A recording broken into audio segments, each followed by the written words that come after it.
to resilience, it's time to thrive. St. Kitts and Nevis, where we come alive. Exciting youth exhibition during the 13th Caribbean Conference.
Time 9 a.m. to 3:20 p.m. and prime time showcasing at 12 noon. Location: Mountain Pishard Recreational Park in Nevis. Yeah, want to resilience, it's time to thrive. St. Kitts and Nevis, where we come alive. CDM 13, we're leveling up for a dynamic future. We're filling the cup, innovation, strength and unity. Together we'll do disaster-ready community. From storms to change, we'll make it through. Resilience is the key, thanks to you. Yeah, want to resilience, it's time to thrive. St. Kitts and Nevis, where we come alive. Exciting youth exhibition during the 13th Caribbean Conference on Comprehensive Disaster Management. Save the date, December 4th, 2024. Time 9 a.m. to 3:20 p.m. and prime time showcasing at 12 noon. Location: Mountain Pishard Recreational Park in Nevis. Yeah, want to resilience, it's time to thrive. St. Kitts and Nevis, where we come alive. CDM 13, we're leveling up for a dynamic future. We're filling the cup, innovation, strength and unity. Together we'll do disaster-ready community.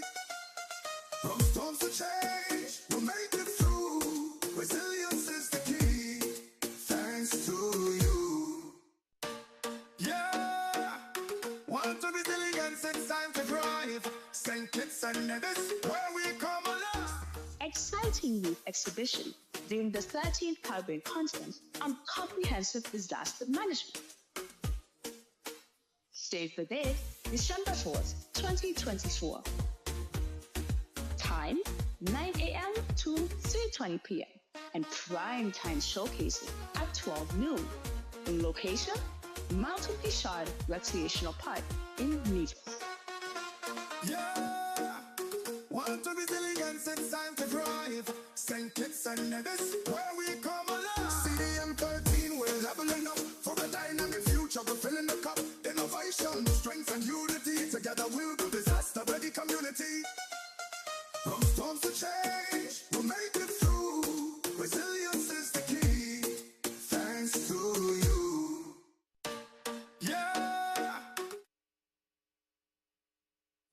Education, Information Technology, Library Services, Youth and Sports. Ms. Elizabeth Riley, Executive Director for the Caribbean Disaster Emergency Management Agency, CDM. Ms. Zanella Claxton, Permanent Secretary in the Ministry of Education. Mr. Francil Morris, Chief Education Officer in St. Kitts. Members of the Organizing Committee, invited guests, participants, and youth delegates, and the media, a pleasant good morning. It is a pleasure to welcome everyone to this year's CDM Youth Forum here in the beautiful island of Nevis. Can we have a round of applause for that?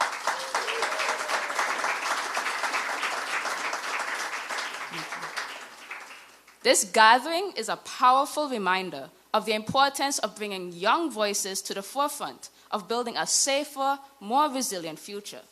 Today, as we explore the theme, Leveling Up for a Dynamic Future, Empowering the Next Generation for a Resilient Future, we're reminded that the solutions to tomorrow's challenges start with you, us, our young leaders. Your energy, creativity, and passion are the driving forces we need to strengthen resilience in the face of climate change, natural disasters, and global uncertainties. Throughout today's forum, I encourage you, please, to engage, collaborate, and dream big. This is your opportunity to connect with peers, mentors, and visionaries who share your commitment to creating a better future for our region. Let us make this a day of inspiration, learning, and meaningful action. Together, we can build a more resilient Caribbean, one where every voice and every action counts. Thank you, and let's have a transformative and empowering forum. Next, we'll have the national anthem by Tevis Tyson and Anthony Moving, and then following that, we'll have the opening prayer by Mario Phillip. Can we please stand?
In the book of 1 Chronicles, the 12th chapter and the 32nd verse, when gathering the men to be armies, to the army of David, the Bible tells us this, and of the children of Issachar, which were men that understood the times and knew what Israel ought to do in it. The heads of them were 200, and all their brethren were at their command. These were young men who had an understanding of what should be done when the times demanded it. We pray now. Lord, for your mercy unto us as your children, to allow us to gather in this fashion, God, we say thanks for each and every young person who has been gathered here at this youth forum. We pray that you would equip them, Father, for times ahead, that you would give them the knowledge, the fortitude, the understanding as to what they are to do when serious times come upon us, what they are to do in preparation for times of disaster and uncertainty. Father, we thank you for the wisdom that you have given to the organizers, to CDM, to our local ministry and department of disaster management, education, and youth. Father, we thank you, Father, for the young people themselves that have stood up and said that I can. We understand, God, that in the New Testament, Paul says to young Timothy, be an example of believers in all that you do. And so we pray special grace for all of our young people, not only here, but throughout the Federation of St. Kitts and Nevis, that in their dealings with the disaster management, Father God, that they would all be examples, that they would stand up and even lead older ones into doing right and being prepared. For these precious mercies that you indeed will give us, we say thanks. In Jesus' name, amen.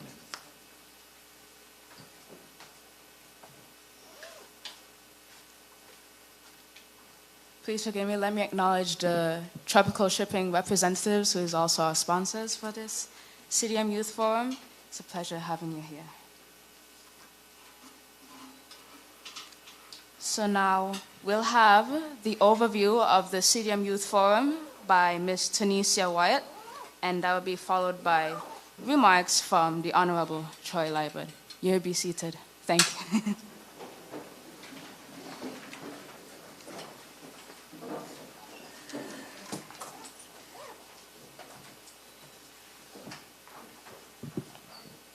Good morning, everyone.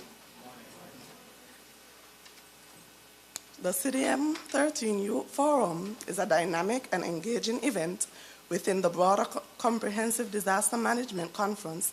It focuses on empowering young leaders, fostering innovation, and building capacity among youth aged 15 to 25 to address contemporary and emerging challenges in disaster management, climate resilience, and sustainable development. The theme, Unveiling the Comprehensive Disaster Management, CDM 13, Checkpoint 2024, Leveling Up for a Dynamic Future, reflects the pivotal moment of reflection and advancement in regional disaster risk management. The sub-theme, Empowering the Next Generation for a Resilient Future, underscores the critical role youth play in driving, transforming solutions for resilience and sustainability. The forum seeks to empower youth, equip young participants with knowledge, skills, tools for leadership in disaster management and resilience building. Showcase innovations, highlight youth-led initiatives, projects, and innovative solutions in disaster risk management. Foster dialogue, create platform for integrational dialogue between youth and key decision makers to shape policies and practices. Encourage engagement, inspire active participation in resilience education and disaster management careers, while raising awareness of scholarships and capacity building opportunities. Our expected outcomes strengthen youth leadership participants, live equipped to companion resilience efforts within their communities. Policy recommendation, youth-driven proposals to enhance regional disaster management framework. Increase awareness, greater understanding among youth of opportunities in DRR, resilience, education, and career pathways. Collaborate framework, building network for sustained collaboration between youth and key stakeholders. The CDM 13 Youth Forum represents a critical step in advancing the comprehensive disaster management strategy. With youth at the helm of ensuring a resilient Caribbean future, it's a call to action for young people to level up and actively shape safer and more sustainable tomorrow. Thank you.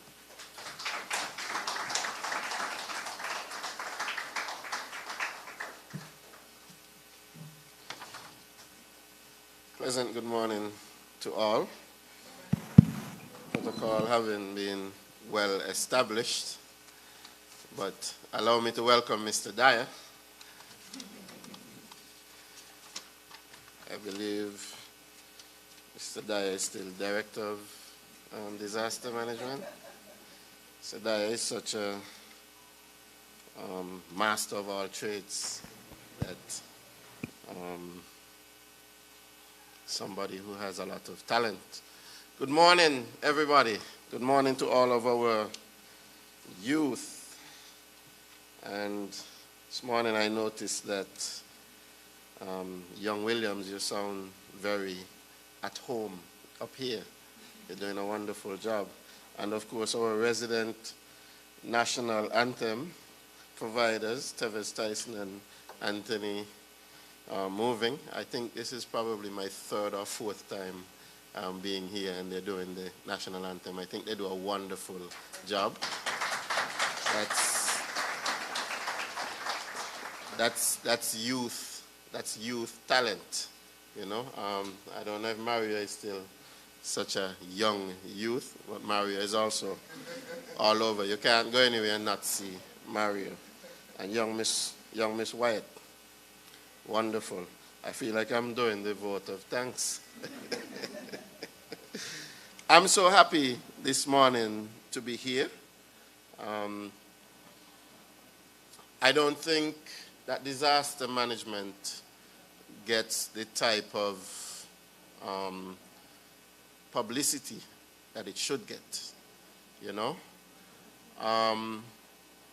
Back in 1989, it's a long time ago, and many of you young people here would not have been born back then, but I was a youngster back then, and something particularly significant happened here on Nevis. You see, back in those days, we weren't thinking about disaster or disaster management or anything like that. In those days when I was going to school, you might get some rain. When you get a little rain, we get out of school early. So we were actually happy for the rain.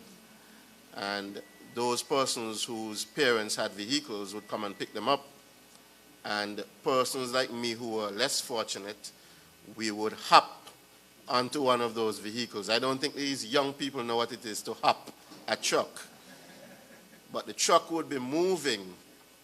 And in those days, people drove really slow. They had some slow trucks. So we would run off while the truck is moving, and we will jump onto the truck. So that is what it meant to hop a truck. So in those days, that's what we used to do. We weren't worried about hurricane, because to the best of my knowledge, nobody who I knew at that time ever saw a hurricane. So we did not know what disaster was or what disaster management needed to be. But I remember that summer in '89 that there was some talk on the radio that a storm was supposed to pass. They said it was supposed to be a hurricane. So people went around and they boarded up their homes. Homes in Nevis in that time looked a lot different from how they look now. And I remember being on the back of my dad's pickup truck, and we were going around helping people to board up for that storm that was supposed to pass. But the storm never came. And so people had to take down their boards and so on. And then about 2 weeks or so after, we heard again on the radio that there's supposed to be some sort of storm, a hurricane again. And my father decided to board up again. But a lot of persons, a lot of the neighbors and so on, decided, no storm coming. They done fool us already 2 weeks ago. No storm coming. We are not boarding up. Okay? So, in the early morning hours of, I think it was the 17th, because that was my dad's birthday, you know, quite unfortunate. In the early morning hours, for those who actually went to sleep, what woke you was the sound of thunder, like we had never heard, and the wind howling in a way that we had never heard the wind howl. Before that, I was told that the wind is invisible. You can't see the wind. But I promise each one of you here today that when I looked outside, I saw the wind blowing. Okay? That was Hurricane Hugo. And that changed Nevis forever. We have been changed because of that.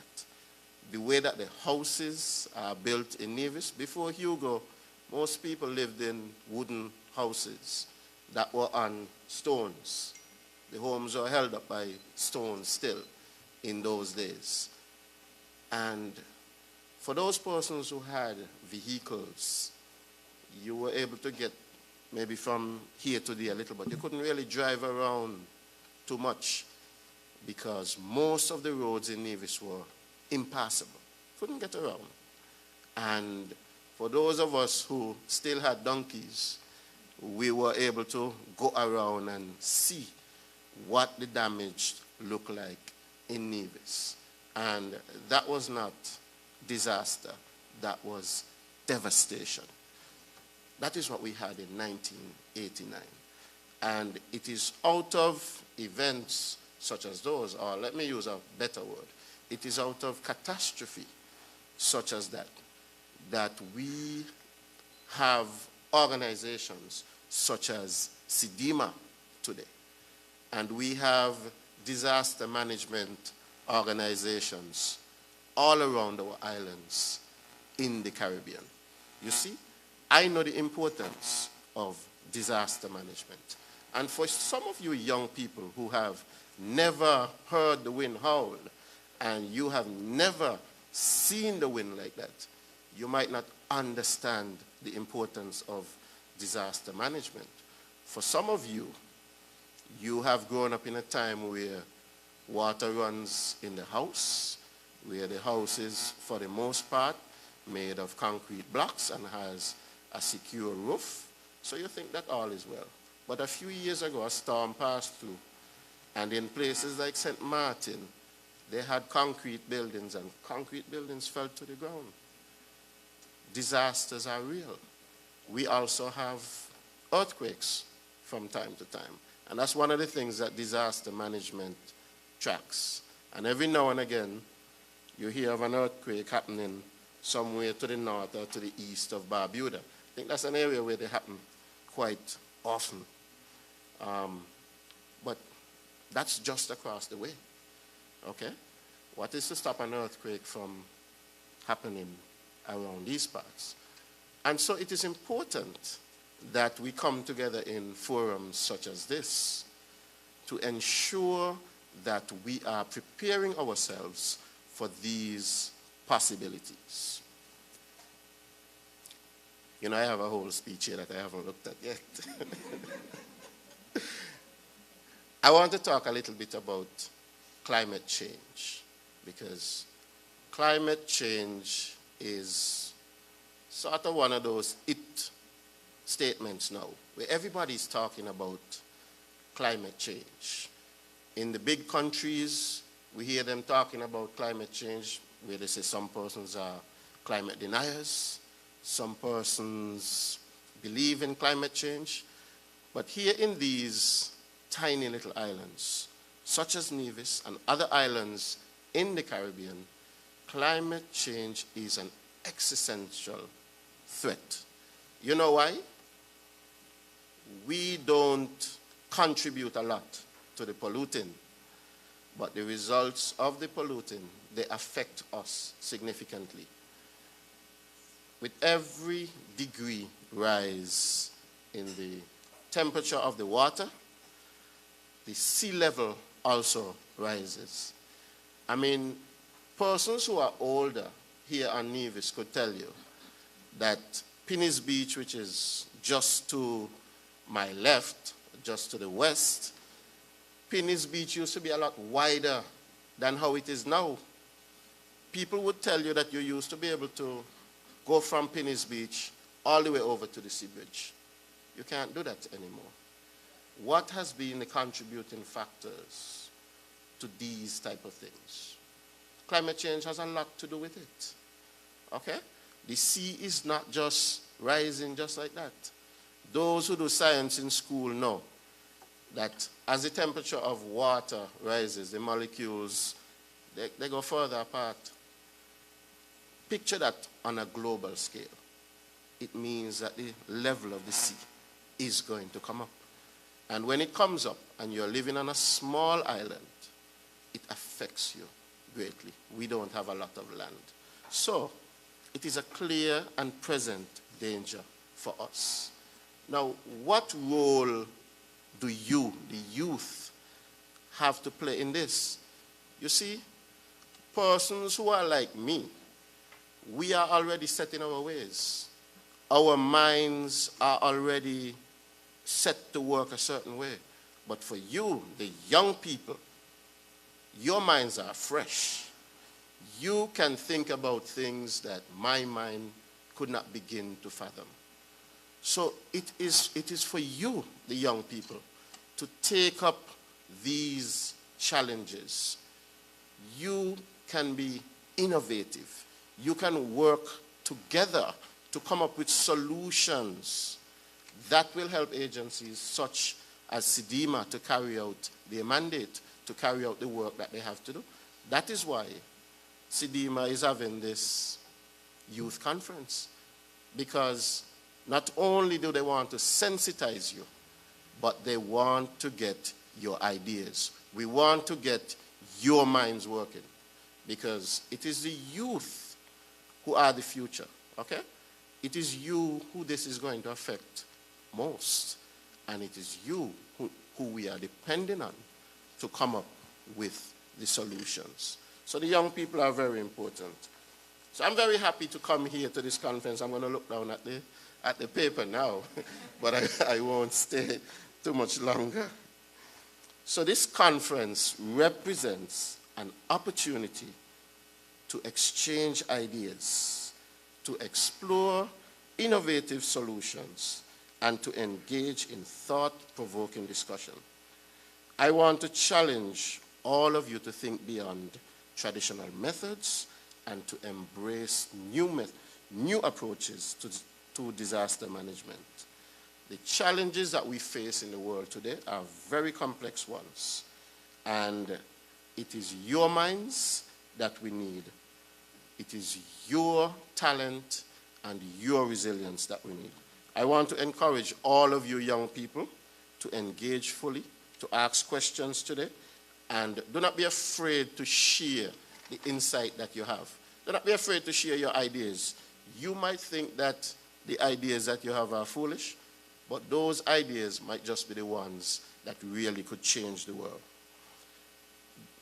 I also want you to know that even beyond this conference, your voices will be crucial to the worldwide conversation, and your actions will be key to leveling up the dynamic future that we are working to create.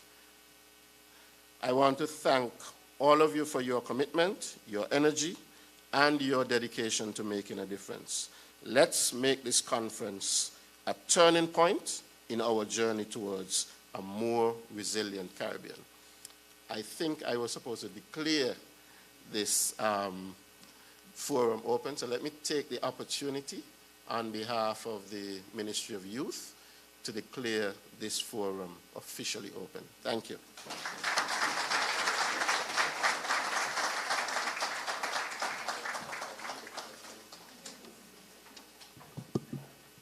Thank you very much to the Honorable Troy Liburd for your insightful remarks. I'd like to acknowledge Ms. Anthea Earle, the representative for Mr. Livingston Pemberton, the National Disaster Coordinator for NEMA, and also Ms. Nadine Nata, a member of the NEMA board. So I know we've been listening for a while, but this should be a more exciting part of the program. For next up, we have the youth performance by the Black Circle Drummers and the Shekinah Dance Theater.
have another round of applause for them? The Black Circle Drummers and the Shekinah Dance Theater. Such a beautiful display of our culture. Do you agree? So next up, we have the words from our sponsors. First, I'd like to acknowledge Mr.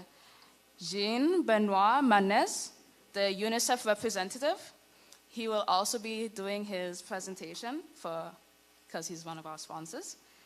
And following him, we'll have the CCRIF, that would be Miss Elizabeth Emmanuel. Then we'd have Tropical Shipping by Judith Liebert. And lastly, Hot by Mrs. Louise Williams, in that order. Thank you.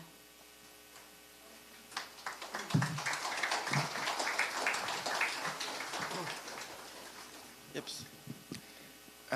Good morning. It's still morning, yeah. Just for the protocol, dear Mrs. Riley, Executive Director of CDM, and Honorable Minister Troy Liebert, if he's still around. But more importantly, dear all of you and dear youth and children, because that's actually you who are the most important guests to this ceremony, which I hope, as we said, will not be only speech, but will be exchanges. It's my great pleasure to be here today, and for the first time, I have to say, in beautiful Nevis. And I'm not comparing to St. Kitts yet, but so far you're indeed, doing very well. We have come together today as young people and adults who try to support you and to give you access and possibility to share your voice, to explore, as Mr. Minister said, one of the most critical issues of our time. Sometimes we say of the future, but no, it's actually already there. The resilience against the intensifying form of climate change. And that can be done through comprehensive disaster management. We are all aware, as was mentioned before, of the impact of previous hurricanes. Hugh was mentioned. Many other islands faced Beryl this year, and more, unfortunately, are likely to come because of the changing temperatures. And it reminds us how it can impact lives, livelihoods, and landscapes, and how those landscapes that we consider as given can be transformed overnight. According to UNICEF, so it's a good source, it's mine, but our State of the World Children Report, which is our flagship, the state mentioned that by 2050, I might not be there anymore, but you certainly will, if we do nothing, children and youth around the globe are projected to be 8 times more exposed to extreme heat waves, and many more children will be affected by serious drought and powerful cyclones. And in the Caribbean, we face this sometimes paradoxical situation of having a drought 6 months of a year, difficult water management, and then suddenly massive influx of rain and floods the other 6 months. So how can we be ready for both? It's well understood that small islands and developing states, such as our home in Caribbean, are likely to be on the front line of what may come. Our islands are among the most vulnerable countries on the planet. They're doing quite well economically. There's been a huge change, there's been a huge empowerment, there's been huge capacitation. However, those economies are not diversified enough and are very sensitive to disasters and hazards. Rising sea levels, as Mr. Minister was mentioning, coastal erosion, increasing heat, biodiversity loss, and extreme weather events are threatening the bright, safe, prosperous, and equitable future for our children. In addition, children and youth are often living in the shadow or risk of poverty, social inequity, more importantly, lack of employment opportunities and educational deficits, as well in some places, food insecurity and obesity, and a rise of non-communicable disease. We are all eager, on the other side of this channel in St. Kitts, to integrate child-specific intervention into disaster risk reduction and climate change policies. But we cannot do that without the participation of young people themselves to ensure that, first of all, your survival and well-being are systematically addressed, but they are addressed in a way that take into consideration your capacity, your needs, your fears, your hope. To the children and youth gathered here today, your voice is critical. And not just for this event.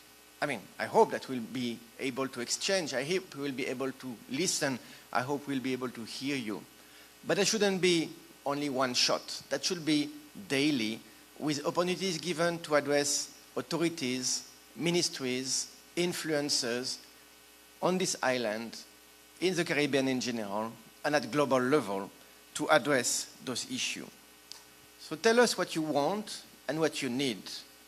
Demand a place in development for policies, for programs, and for daily activities. Because it's, we don't want to stop at policies.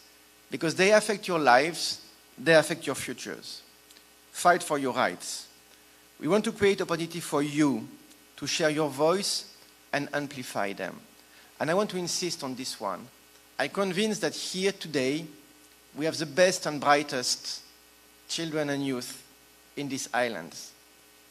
We need your help to reach those who are left out, who are not present here today. And that, again, coming from you, might have a bigger impact. We want to create opportunities for you to share your voice. We want to make those voices resonate and reach leaders, again at national, regional, and global level. You can count on UNICEF for that, to make significant change, and we want you to be leaders. So basically, just to summarize, you are the future, and actually I want to say the present, the current time of resilience. You have the power to create change. Not, as a fight between generations, but to accompany, support, give your ideas to those currently in charge.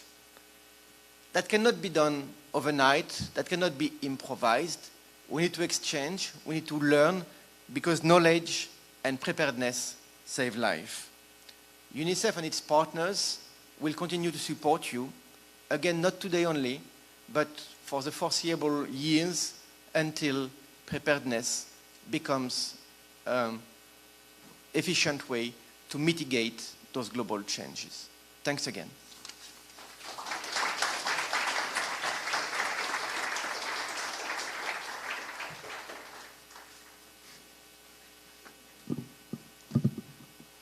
Thank you, Mr. Benoit Manes. Next, we'll have the representative for tropical shipping, Ms. Judith Liebert. Please clap as she come on the stage. Thank you.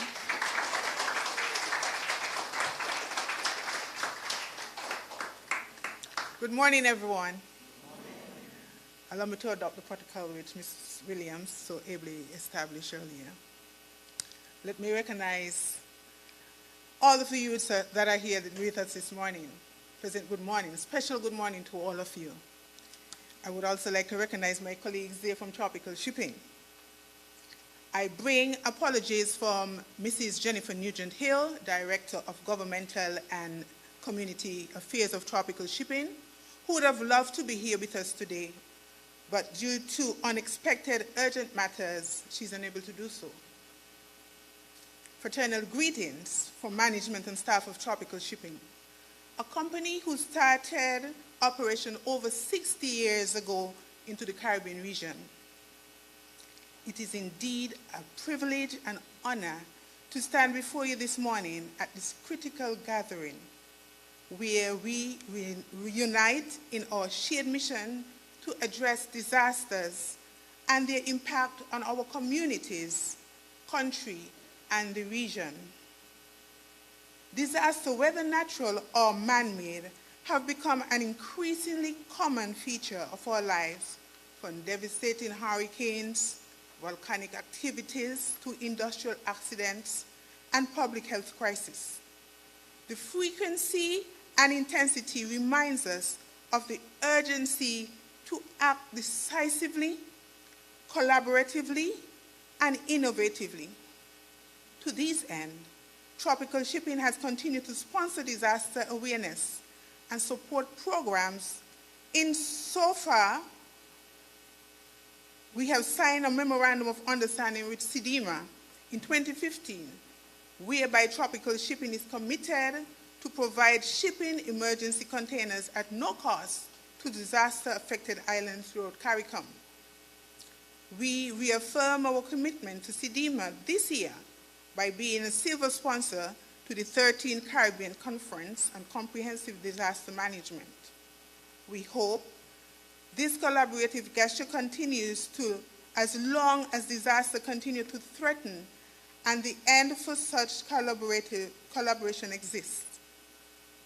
At Tropical, we recognize our corporate responsibility in efforts in rebuilding after a disaster, allowing communities not only to bounce back, but to bounce forward. We at Tropical recognize that no single organization, government, or entity can tackle these issues alone, but by public-private partnership, international cooperation, and the inclusion of local voices such as you youths in the decision-making process is essential to create effective solutions. On behalf of Tropical Shipping, I express our gratitude to the organizers for bringing us together. We are committed to stand by you not only in disaster, but also in building a future where preparedness and resilience becomes the norm. Thank you.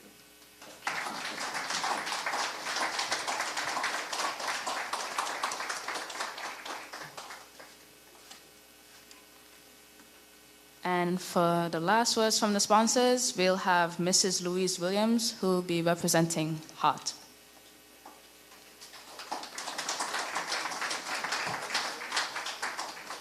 Thank you very much, and good day to everyone. Protocol having been established, allow me to welcome and acknowledge all representatives from the partner organizations who are making this possible, and the representatives from the government and from the ministerial offices of beautiful Nevis.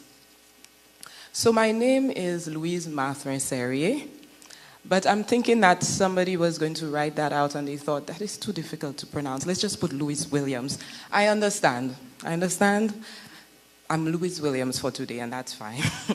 I'm here for more important matters. I'm not here on my own accord or to talk about my very long name, but to represent an organization that has been committed to building resilience through the use of geospatial technologies and utilizing these spatial technologies for disaster response and humanitarian response, and that is the Humanitarian OpenStreetMap team.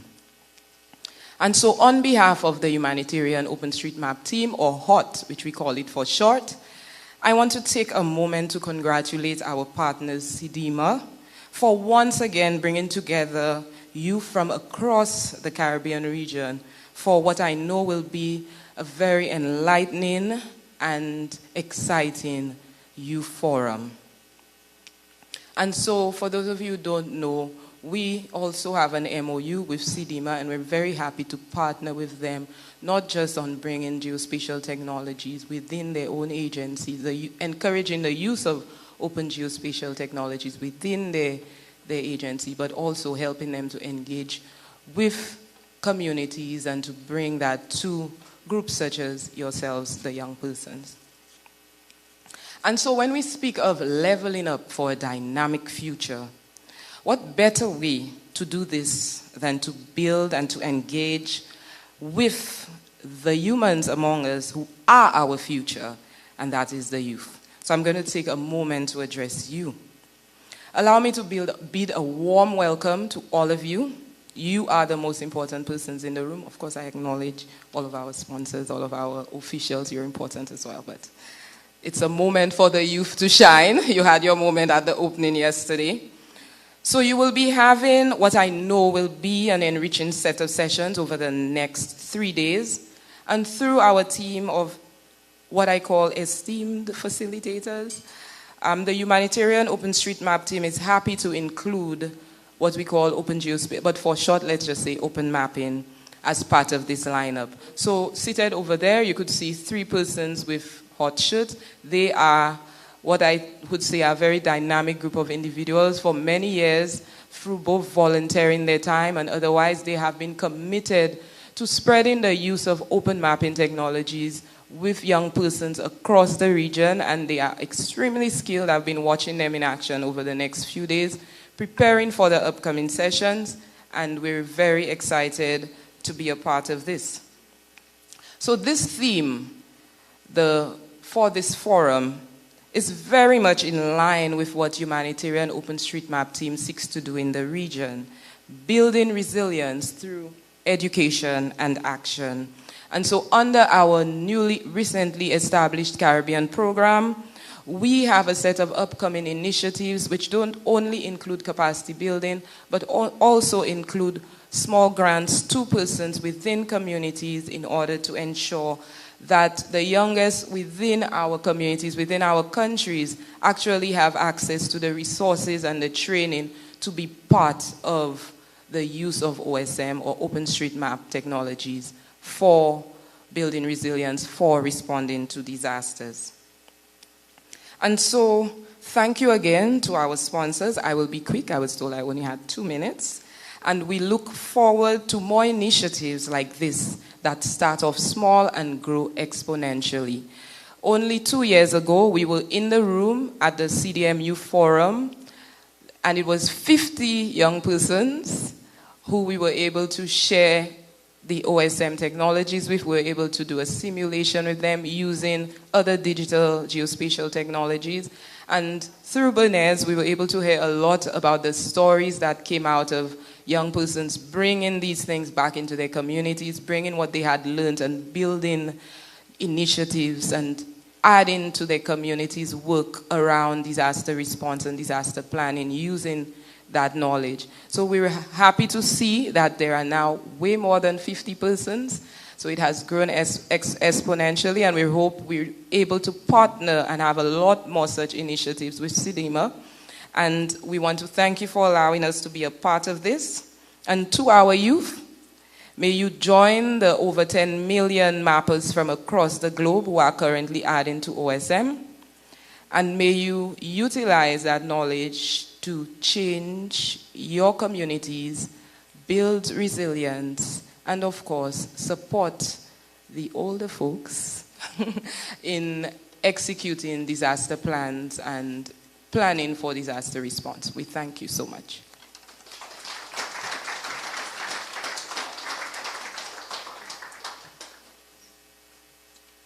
I'd like to thank all of our sponsors for supporting this youth forum.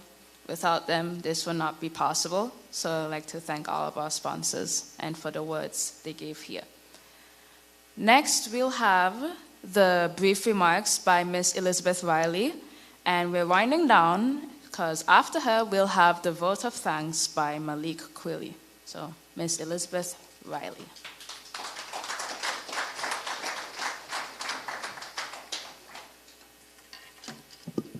Good morning, everyone. Good morning.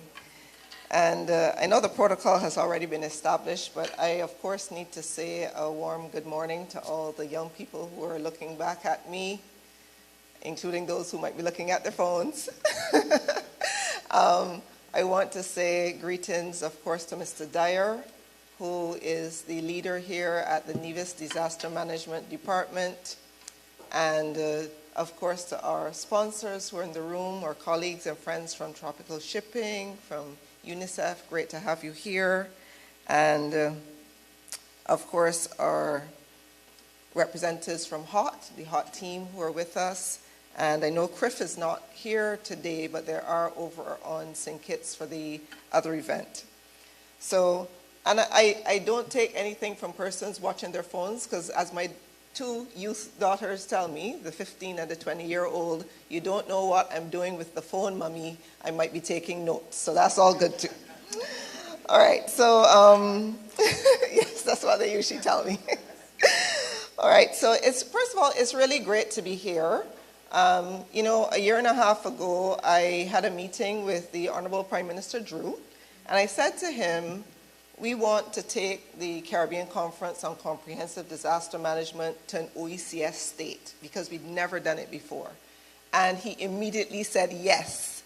And, you know, and yesterday in the opening, he said, you know, when Ms. Riley approached me and asked me if I would host the conference, I didn't know what I was getting into, but I said yes anyway. You know, and I think he's been really pleased because the conference is significant, and it's been intentionally done by CDM, and we intentionally are trying to move it around our 20 states who we serve, because we feel it's important that persons from all across the CDM space have the opportunity for the exposure. And so bringing it to St. Kitts and Nevis, and I'm so excited about how we've been able to integrate both islands within the Federation in this particular conference, because usually, and we've done it before in Twin Island states, but we've not usually only stay on one of the islands. So I think it's fantastic, and I think we need to give the whole team here an amazing round of applause, because it has taken a lot of work to organize what is essentially two conferences, one here on Nevis and one over on St. Kitts. So really hats off to all of you for that. So today I really want to speak on three things. And the first is why we are here. So the speakers before talked a bit about, you know, the hazards, et cetera, et cetera. But how many of you are aware that the Caribbean is actually the second most vulnerable region in the entire world to hazards? Hands? Okay, so you learned, some people knew, and some people are learning something today. So this is the real reason that we are here, because when we talk about involving the youth as leaders, we in the Caribbean are experts on this topic. When it comes to talking about the impact that volcanoes can have on your ability to go to school, whether you have somewhere to live, no one can talk about it better than our representatives from St. Vincent and the Grenadines. We're the SVG rep. There we go. You can talk about it firsthand. When we talk about what's happening with the change in climate, on severe weather, when one morning you can get up and go to school and go to work, and in the evening time we've had rainfall, 12 and 13 inches of rainfall in the space of a few short hours. Where are my Grenada reps? You just had an incident just a few weeks ago. Similarly, our St. Lucian colleagues can talk about this. So the reason why we are having this conversation in the first place is because in the Caribbean, we can talk very authoritatively on these topics. And we, therefore, have to be an important voice on the global scale on what is happening with hazards, what it does in terms of impacts on people. Because it's all well and good to talk about infrastructure and whatnot. You can put those things back. But it's really about what happens to people, what happens in terms of threat to life, threat to your ability to be able to sustain your families through your livelihoods. But it's also about what we call life chances. Because when you have these types of events happening, it often changes the course of people's lives. People who get displaced, and if you remember 2017, some of you might remember with Irma and Maria, where you had persons having to move from Barbuda. Yes, we have Antigua in the house. Antigua's here, no reps here. But we had persons having to move from Barbuda.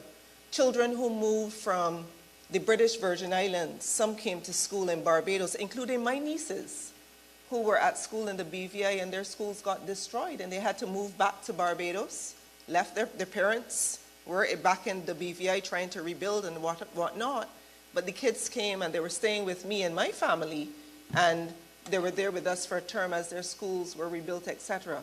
So when you talk about these issues, it's not something that is out there, and all of us know people who have been touched by disasters.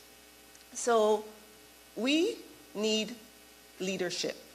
We need persons who know about this issue and know well, this is our Caribbean people, to step up and to lead on these topics. We need you to be in this space, talking about your national experiences, but also in the global spaces. Next year, we're going to have the global platform on disaster risk reduction. They're going to have a huge youth component of that. We want Caribbean youth there, talking about your experiences, but also talking about the actions that you're taking to address these problems. And many of you have fantastic ideas. So the second thing I wanted to talk a little bit about was the theme of the conference. So it's leveling up for a dynamic future. So when we're talking about leveling up, what does it mean? So if we know so much about the topic and we're best positioned to talk about it, we have to properly equip ourselves to be able to represent it in the different spaces. So what we're talking about is building your skills, building your knowledge of the hazard so you can speak in an authoritative manner on it. You want to be able to speak about the solutions. You want to be able to talk about the evolving landscape, all the things that you are seeing happening with the changing climate, but you have to prepare yourselves for it. And it's also about preparation for public speaking. It's about preparation for being able to influence. When you have the opportunity as a youth delegate, when you have a meeting, let's say, with your political leaders. All of these are spaces where you can influence. And I've been so impressed today with the youth who are leading today's session. This young lady, Miss Williams, I want to talk to you because your poise and your confidence at the podium, that's amazing at that age. When I was your age, I was terrified to stand up behind a podium. In fact, into my 20s, I was terrified to stand at a podium, and you're amazing. You're doing an amazing job, right? And the other young lady who came up to do the overview, excellent job as well. Thanks so much. So that was on the talking about the leveling up. And the leveling up, before I move off of that topic, is also about the technology. So as my daughters tell me, "Mommy, you're old." I hear that every day, "Mommy, you're old." I don't take it personally. But I understand what they mean, because when it comes to issues of the technology, you guys are it's just intuitive for you. Whereas it takes me a while every time the office introduces some new software, whatever, I have to tell them, okay, 3 times I need that training session just to get it. But you guys, you catch it like this. And that is the way of the future. Everything is about technology. It's about digital transformation. And you guys, you are lucky because you were born into that age, and that is where everything is trending. And that's where so many of the solutions are going to be found as well. So I really am encouraging you to embrace all the opportunities. I'm so happy that HOT is here. And HOT is not here by accident. They're here intentionally because we do believe that good geospatial understanding of the hazards that we're facing and how you apply the geospatial technologies to understanding, but also to decision making, is really going to be critical for the future. So take the opportunity really to embrace what is being taught to you, and also to share, because I'm sure that what you give in terms of feedback is going to assist them also with refining the work that they do. The last thing I want to talk about is about opportunities. So because this issue of disaster risk management, this is with us to stay, I'm telling you. So I know lots of you are thinking about, what am I going to do with my life? What kind of path am I going to take? How can I make a contribution? How can I make a difference? These are the things that as a teenager and as a young adult, you spend time thinking about it because it's important, right? And even if you haven't got there yet, it will come into your consciousness at some point. And I want to say that this issue of building resilience to hazards, it has to be a part of every single profession. So I'm not up here to advocate that all of you, 120 or so of you, become disaster managers. I hope some of you will. But what I'm here to say is that if you decide to go into teaching, you have to be teaching resilience. If you decide to go into tourism, you have to be incorporating resilience to hazards as a part of your practice in the tourism sector. If you decide to go into farming and agriculture is your area, you have no choice but to look at it, because with the changing climate, we're having discussions around resilient crop varieties. So there is no escaping the conversation on hazards and building resilience to hazards. If you go into insurance, it's important. If you go into banking, it's about how can you leverage your profession to encourage safer construction that can be resilient to Category 5 storms, for example. So you get the point that I'm making, right? When you're thinking about the future and you're thinking about careers, you have to incorporate this work, the consciousness, building resilience into every single profession. And that's the work that Mr. Dyer and his team are doing. This is why when you're having meetings, and those of you who are probably youth ambassadors and engage for some of the older youth who are here and you engage in discussions, you realize that the National Emergency Management Offices are talking to tourism and fisheries and agriculture and finance and economic development because it's everybody's business. So I really want to challenge you as you go through the training this week and the discussions to really think about, even for whatever career path that you plan to take, and it doesn't have to be a straight line, it never is these days, you know, you can switch here, switch there if you go into law. It doesn't matter. Medicine, see how you can integrate this issue of resilience in what you do, because this is how we're going to make the changes. And you can't do it alone. It's through partnerships. The reason why we bring youth together from across the region is because it's important to make the connections. 10 years from now, you guys are going to meet each other. And you're going to be in different positions, and you're going to be able to work together. And it's going to be easy because you already know each other. And that's really important. So let me wind up, because my kids would probably say, Mommy, you're talking too long, as usual.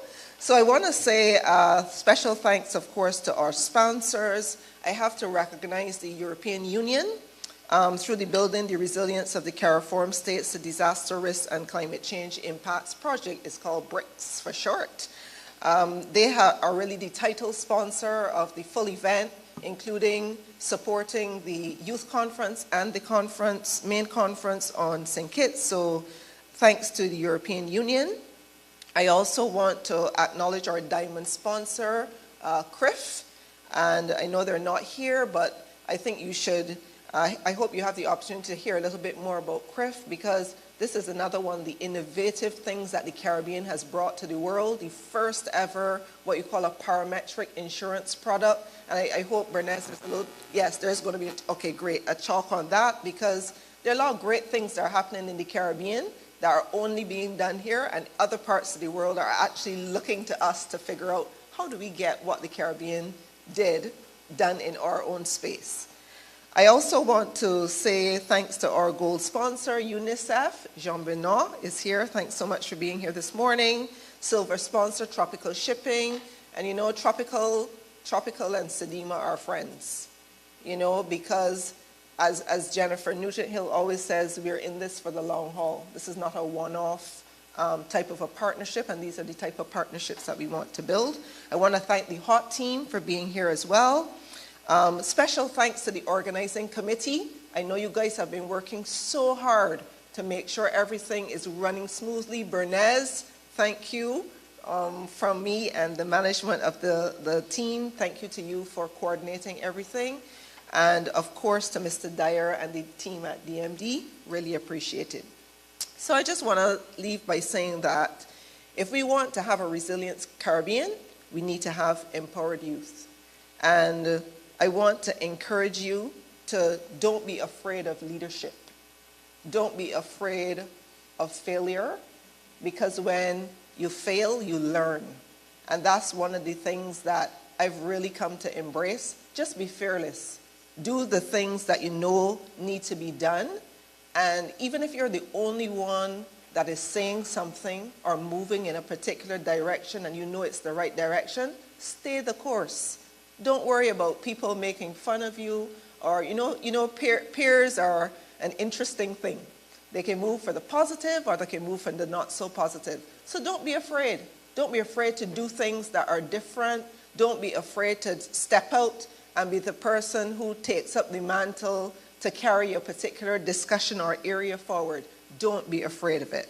And I want to finish by saying that you can be assured that CDM is going to continue to be at the side of the youth. We're going to continue to be promoting this forum. We have our conference every 2 years. We're going to announce on Friday the new location. I hope to see some of you in 2026.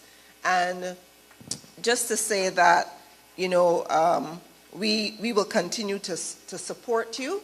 And on Friday, we have the opportunity to hear the outcomes and the recommendations from the youth at the main conference. I'm looking forward to that. It's important because we take those recommendations to shape CDM's programming. So as you go through, don't think that you're just talking here and it's going nowhere. It's going to inform the actions of the agency going forward. Thanks again.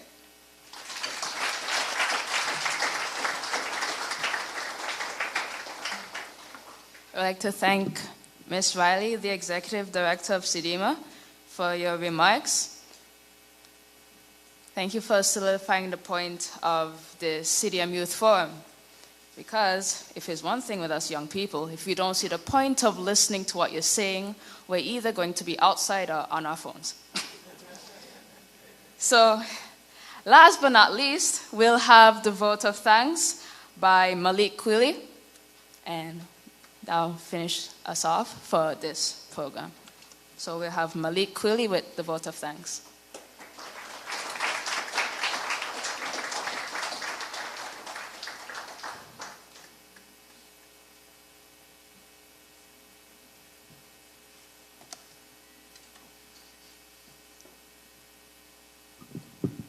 Good morning. It is an honor and privilege to deliver the vote of thanks for this remarkable opening ceremony of the CDM Youth Forum. Today marks the beginning of what promises to be an inspiring and empowering event.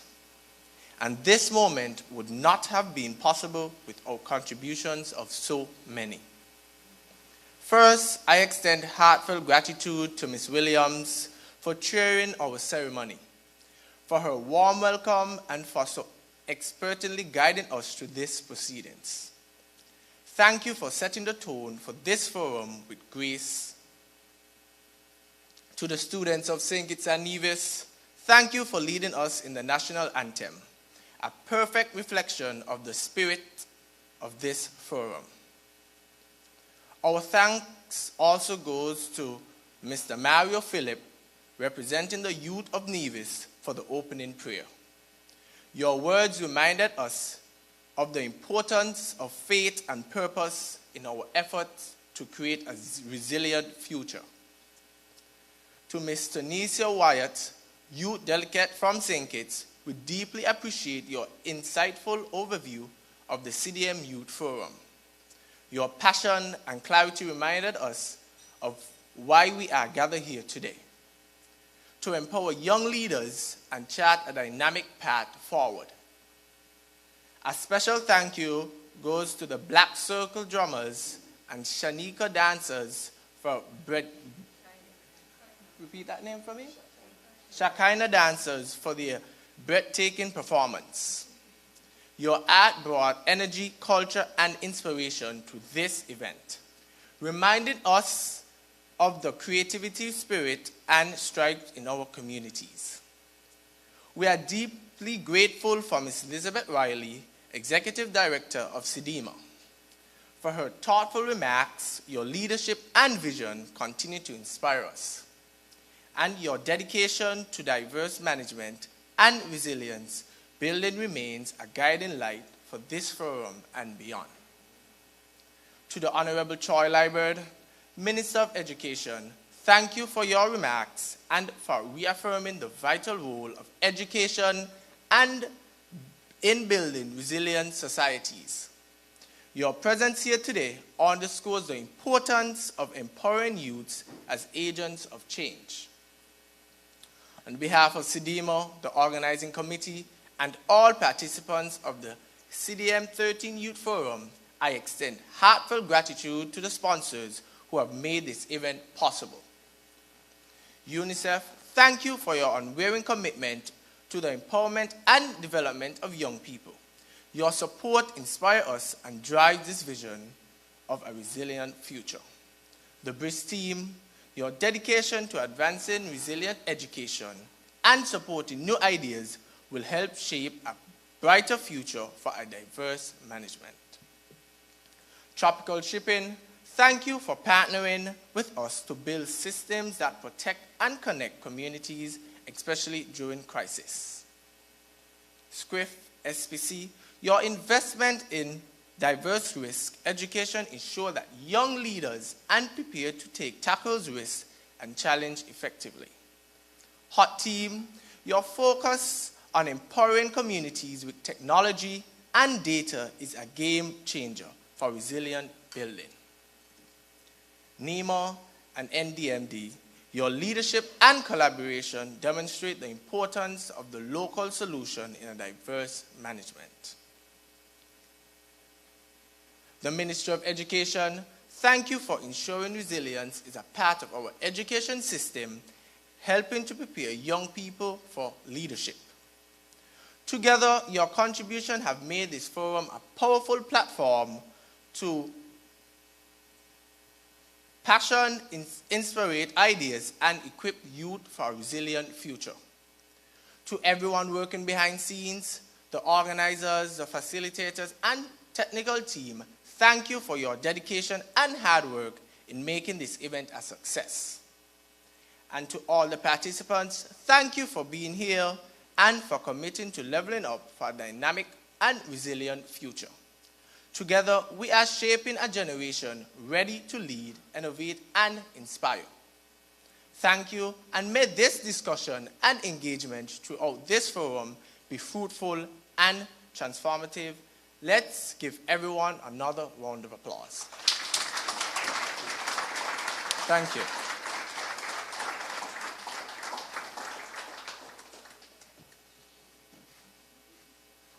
Thank you so much.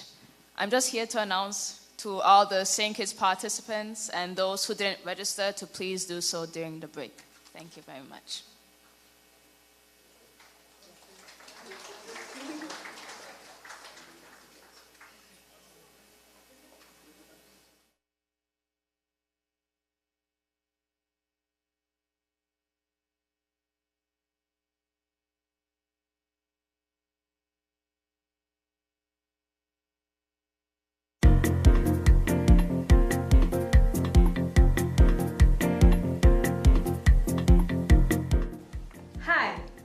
Benito, Communications Officer at the Nevis Disaster Management Department, and I am honored to serve as a delegate at the Youth Forum during the 13th Caribbean Conference on Comprehensive Disaster Management, to be held in St. Kitts and Nevis in December, under the theme, The Road to Resilience, Checkpoint 24, Leveling Up for a Dynamic Future. This conference is where the next generation of leaders like us will come together and shape a more resilient tomorrow. So join us and be a part of the movement. Let's level up together.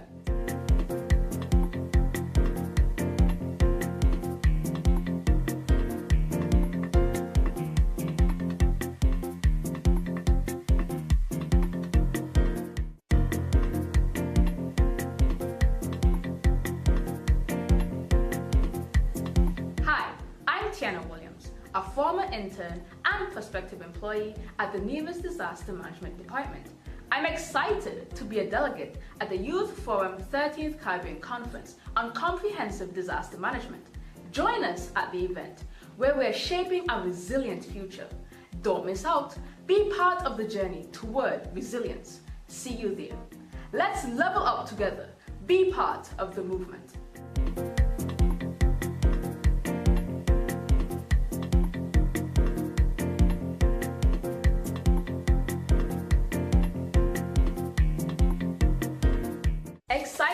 exhibition during the 13th Caribbean Conference on Comprehensive Disaster Management.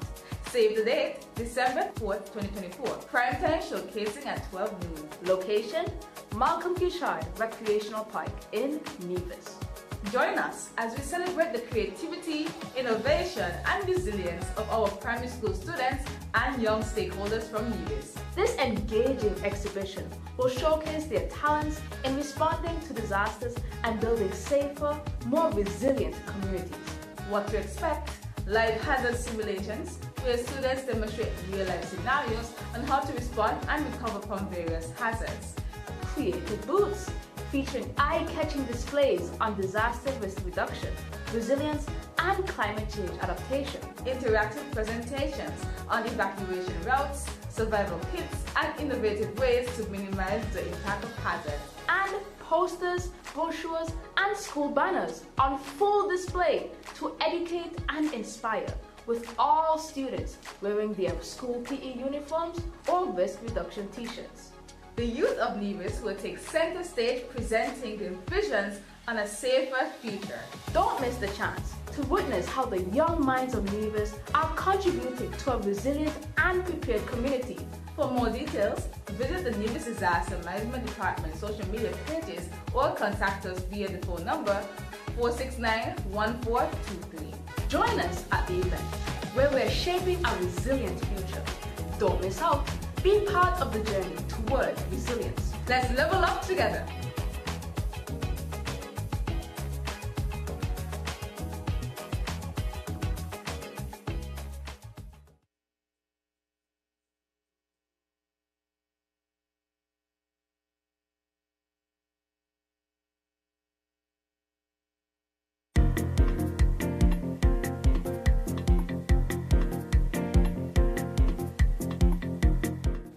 Hi, I'm Zoe Bendito, Communications Officer at the Nevis Disaster Management Department, and I am honored to serve as a delegate at the Youth Forum during the 13th Caribbean Conference on Comprehensive Disaster Management, to be held in St. Kitts and Nevis in December, under the theme, The Road to Resilience, Checkpoint 24, Leveling Up for a Dynamic Future. This conference is where the next generation of leaders like us will come together and shape a more resilient tomorrow. So join us and be a part of the movement. Let's level up together.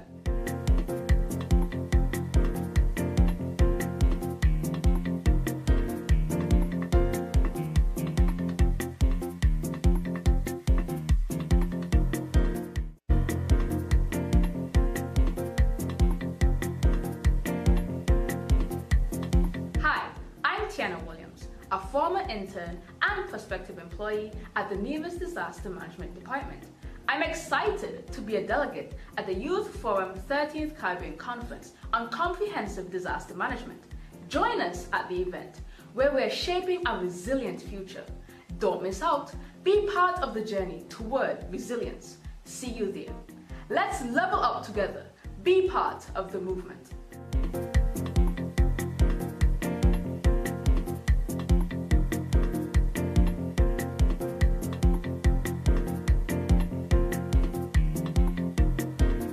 Exciting youth exhibition during the 13th Caribbean Conference on Comprehensive Disaster Management.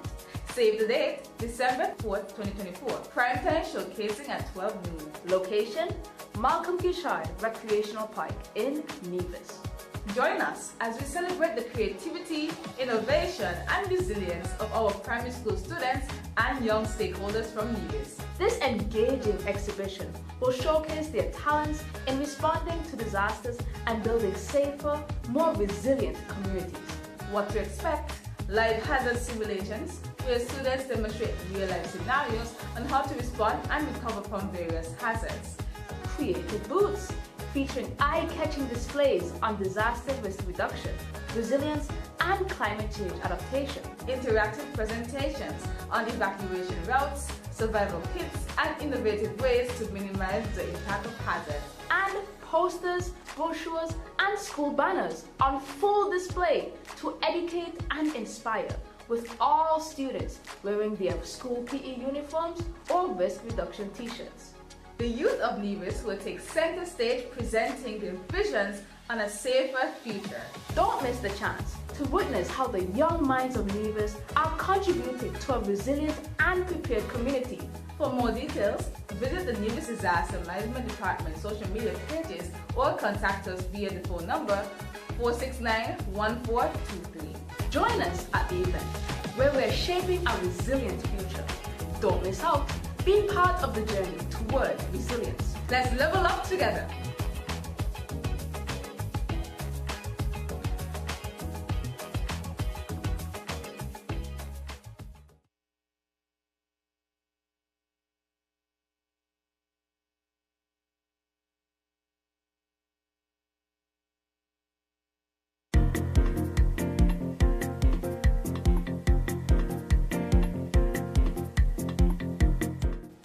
Hi, I'm Zoe Bendito, Communications Officer at the Nevis Disaster Management Department, and I am honored to serve as a delegate at the Youth Forum during the 13th Caribbean Conference on Comprehensive Disaster Management, to be held in St. Kitts and Nevis in December, under the theme, The Road to Resilience, Checkpoint 24, Leveling Up for a Dynamic Future. This conference is where the next generation of leaders like us will come together and shape a more resilient tomorrow. So join us and be a part of the movement. Let's level up together.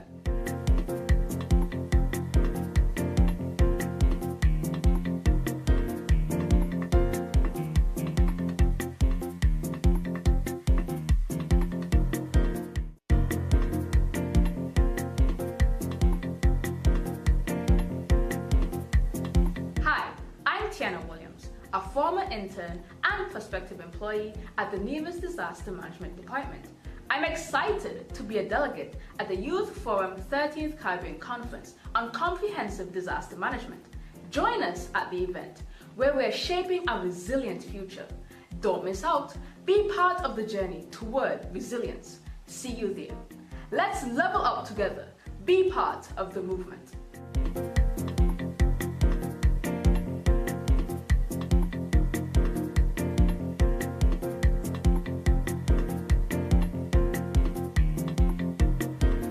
Exciting youth exhibition during the 13th Caribbean Conference on Comprehensive Disaster Management. Save the date, December 4th, 2024. Prime time showcasing at 12 noon. Location, Malcolm Kishard Recreational Park in Nevis. Join us as we celebrate the creativity, innovation, and resilience of our primary school students and young stakeholders from Nevis. This engaging exhibition will showcase their talents in responding to disasters and building safer, more resilient communities. What to expect? Live hazard simulations, where students demonstrate real-life scenarios on how to respond and recover from various hazards. Creative booths, featuring eye-catching displays on disaster risk reduction, resilience, and climate change adaptation. Interactive presentations on evacuation routes, survival kits, and innovative ways to minimize the impact of hazards. And posters, brochures, and school banners on full display to educate and inspire, with all students wearing their school PE uniforms or risk reduction t-shirts. The youth of Nevis will take center stage presenting their visions on a safer future. Don't miss the chance to witness how the young minds of Nevis are contributing to a resilient and prepared community. For more details, visit the Nevis Disaster Management Department social media pages or contact us via the phone number 469-1423. Join us at the event where we're shaping a resilient future. Don't miss out. Be part of the journey toward resilience. Let's level up together.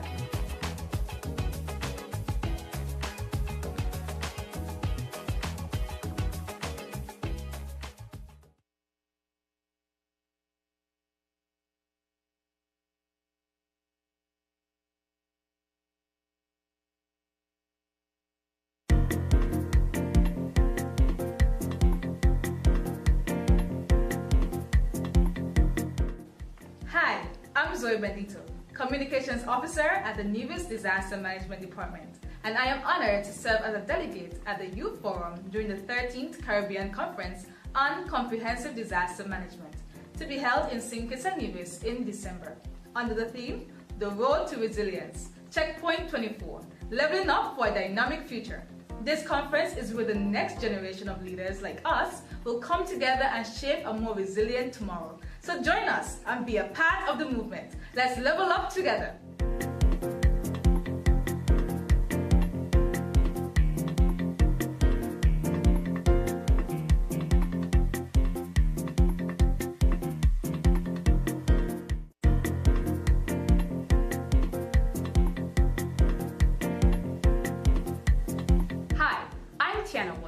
A former intern and prospective employee at the Nevis Disaster Management Department.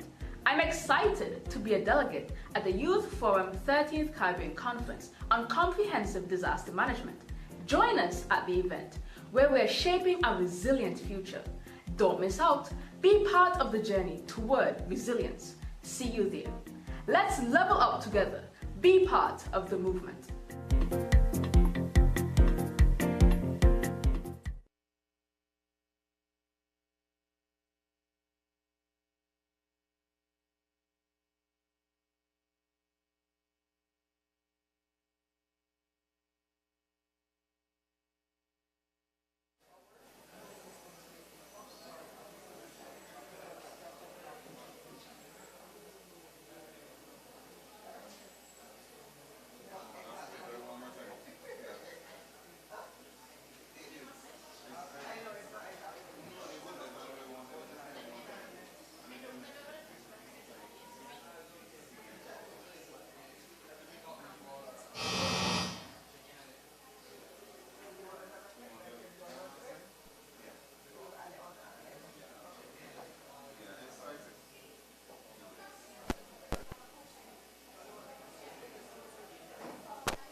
shift.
Microphone check. Okay, good.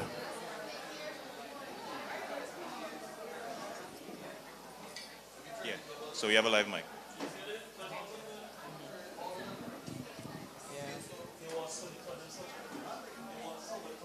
So,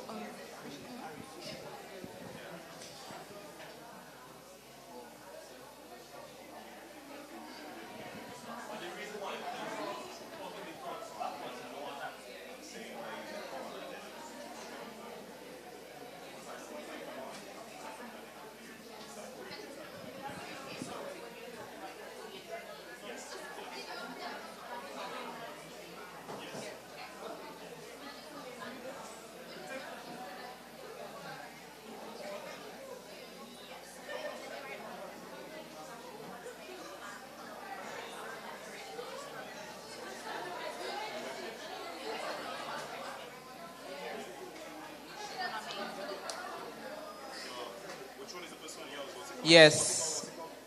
What's it called?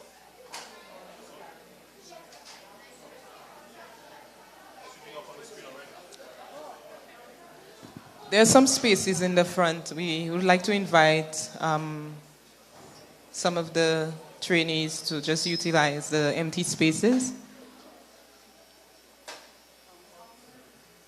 There are about 15 empty spaces in the front part of the room. So you're welcome to use that. Hmm?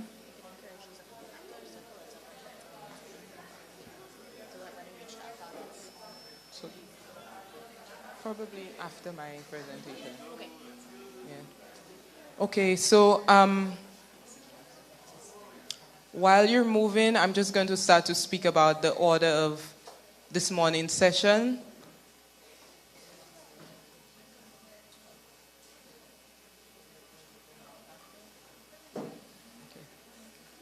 We will kick off by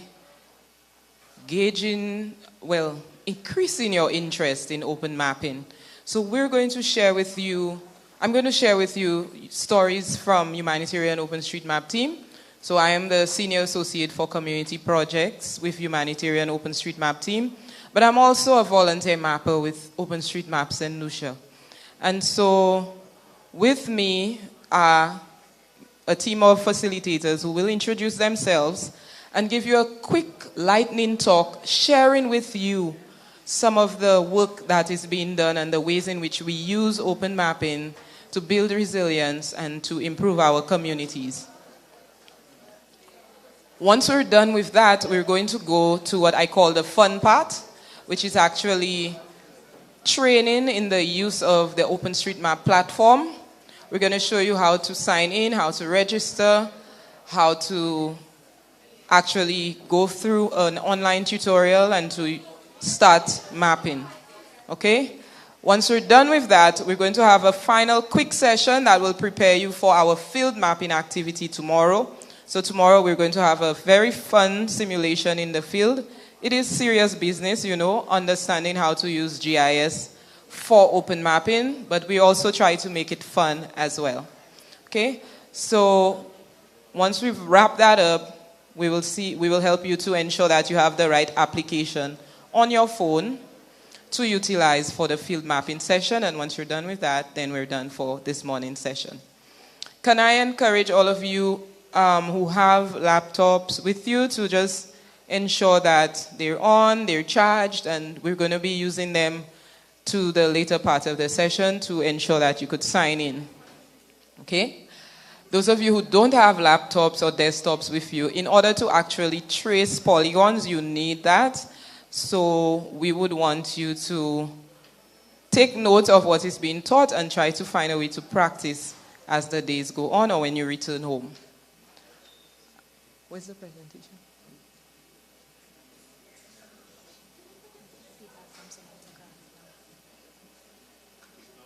Okay. So can we I think someone was saying that they could not hear very clearly because there was a lot of chatter, so we're going to start off. Can we get the presentation up?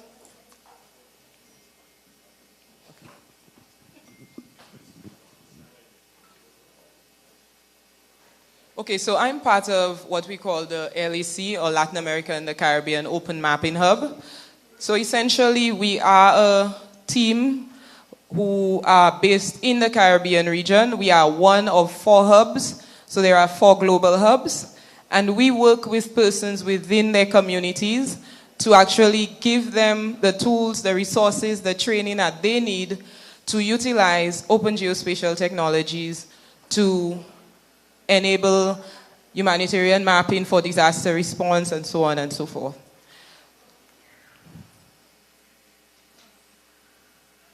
Nothing's happening. I think it's on.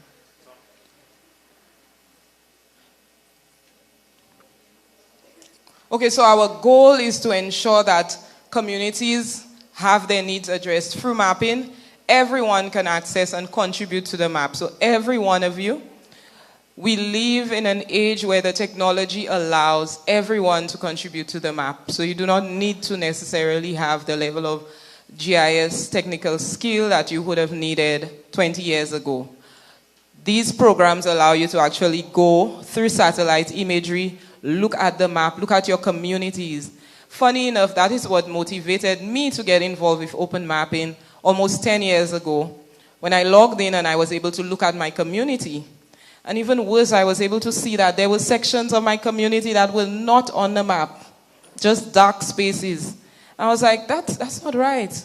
What if a disaster occurs? They won't even know how many people live there. So we were able to learn how to do that, and here we are, helping others to do the same almost a decade later. So everyone can access this digital map, and open. What makes it open is it's not proprietary. It is not owned like Google Maps. So you could now also utilize that data for whatever you need to use it for.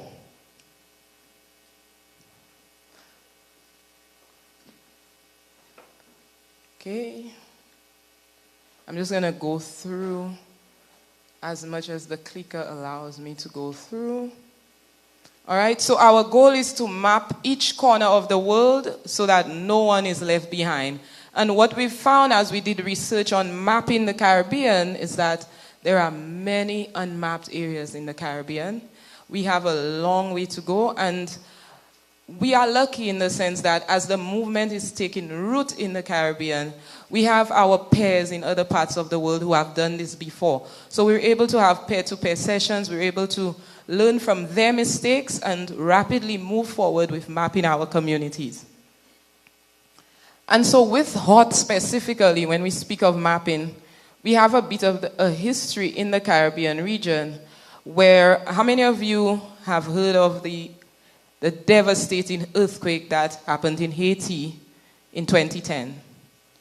Okay, so everybody was born.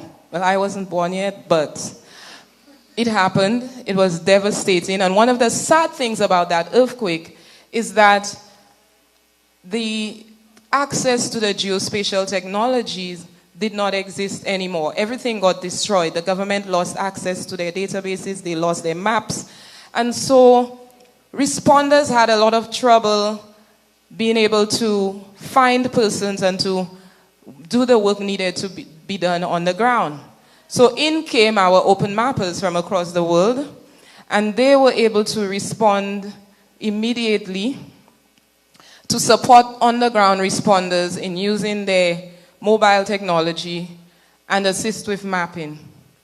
I don't know if I'm pointing that to the wrong location, but it's just not clicking. So this is what the map looked like on January 12th of that year, so, well, prior.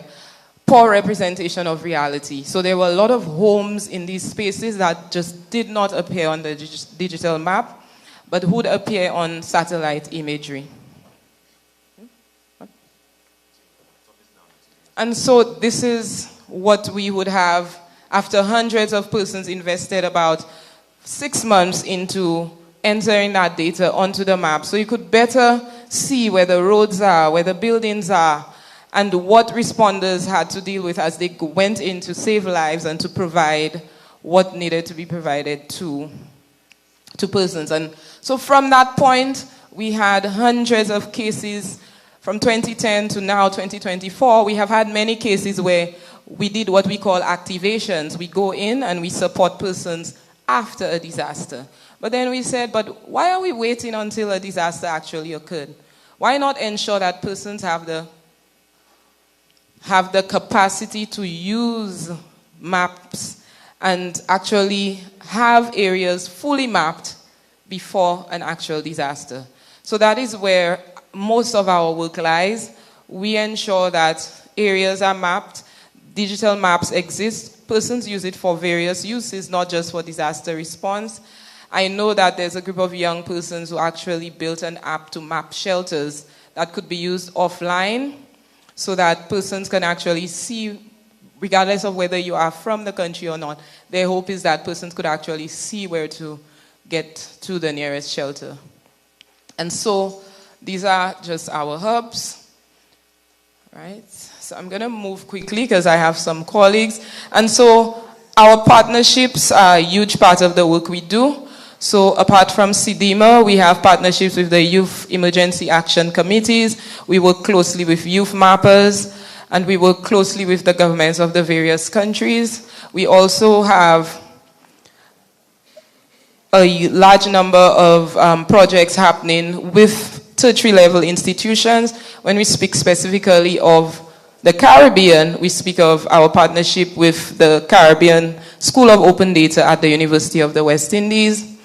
And we're also doing a lot of work in terms of innovation and advancement, such as the use of drones and AI technologies for mapping. And so this is just an example of one of our projects that was executed in Jamaica and Guyana, where we had teams emerging from what we call our CapMap microgrants. We essentially had teams of young persons who were trained in the use of GIS and would have received grants to execute projects within their communities. So they named themselves climate resilience, farm data, basically all named after the kind of work that they were doing. And one of these teams actually, Dynamic Force, that was Flowview from Jamaica, would have established an application using this map to help persons with disabilities navigate the capital city. So while we speak of DRR around mapping, we also see examples of other ways in which mapping helps with social advancement and ease of living for persons. Okay, so I'm going to end here and allow our other members of the team to speak a little with you before we get to what I call the fun part. Thank you very much.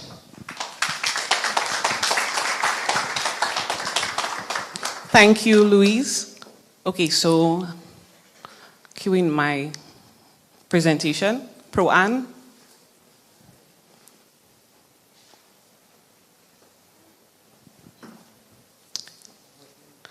I could do it without the present.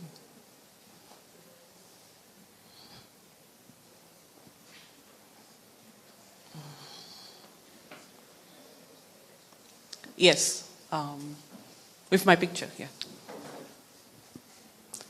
Okay, so I am Pro-Ann Francis. I am the project manager for YEAC St. Lucia, Youth Emergency Action Committee St. Lucia, but I am on HOT's business today, and we are a part of OpenStreetMap's team, St. Lucia. So this is a representation, very simple, quick representation of our relationship, and of course, CDM would encompass everything, but this is relating to open source mapping. All right, next. Okay, so OSM is open source mapping. I love to use abbreviations and jargon, so you will learn today. Okay, so open source mapping for disaster risk reduction or management and resilience. So what YEAC applies OSM for. We use maps to provide an aerial view of, obviously, an area to guide any actions under the 4 phases of DRR or disaster risk reduction. So I have a question, and there is a prize. All right, a simple prize, but a prize nonetheless. What are the 4 phases in the cycle of DRR? I want one person to tell me quickly. Now I will call upon you. Imagine one phase. Preparedness. Correct. All right. A pen. Okay, somebody else.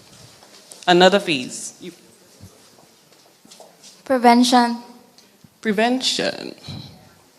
All right. I will accept all answers, but we'll elaborate. A next phase. Recovery. Thank you very much, sir. Recovery.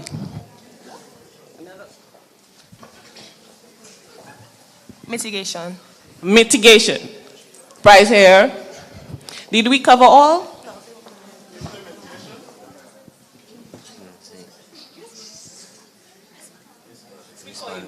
Response. Thank you. Say it loud. Response. Thank you. Response. I am so sorry. I will have to. Okay, I will just want to give you a pen. Recovery. Recovery. All right, give her a pen. Okay, so. Okay, so these are the answers I wanted. So we have disaster in the middle. So we have mitigation, preparation, response, and recovery. And we could use open source maps at each phase. Well, YAC applies it. Okay, so these are definitions to summarize mitigation. Can somebody read for me? You get a pen.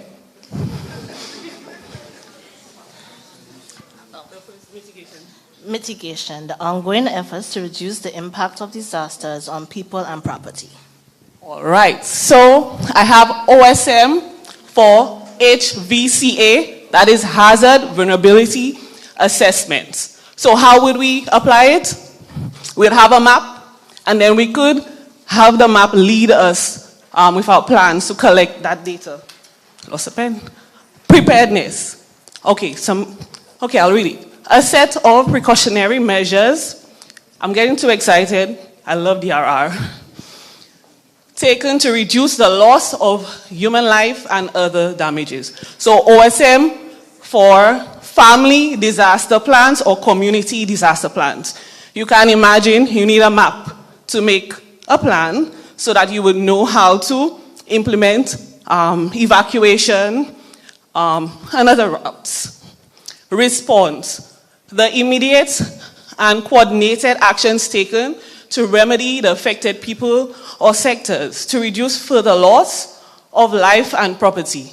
So OSM for what we call DANA, damage analysis and needs analysis. Am I correct? Yes?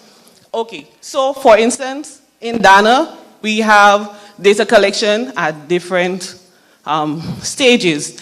And the older folks would have field papers, and they would go out into the field and they would collect that critical information. But now we go out into the field, collect that information, and it could be uploaded, once we have data. And at the base, our NEMOs or CDM could get that in real time. And recovery, a set of actions that help communities return to normalcy after disaster and become more resilient in the future. So OSM, I made this one up, building back better. So maps, for instance, we have vulnerable communities on St. Lucia. If you would build a better house, but in a flood-prone area, what is the point? So you could use maps to direct, although we might have plannings, but persons, just to support our findings, it would not be best to build here. So this is how the youth collect data so that we could encourage those in positions, to champion resilience and disaster risk reduction. Okay, pictures, you might not be able to see it, how the youth participate in preparedness, prepositioning, blah, blah, blah. I'll make that available, and thank you.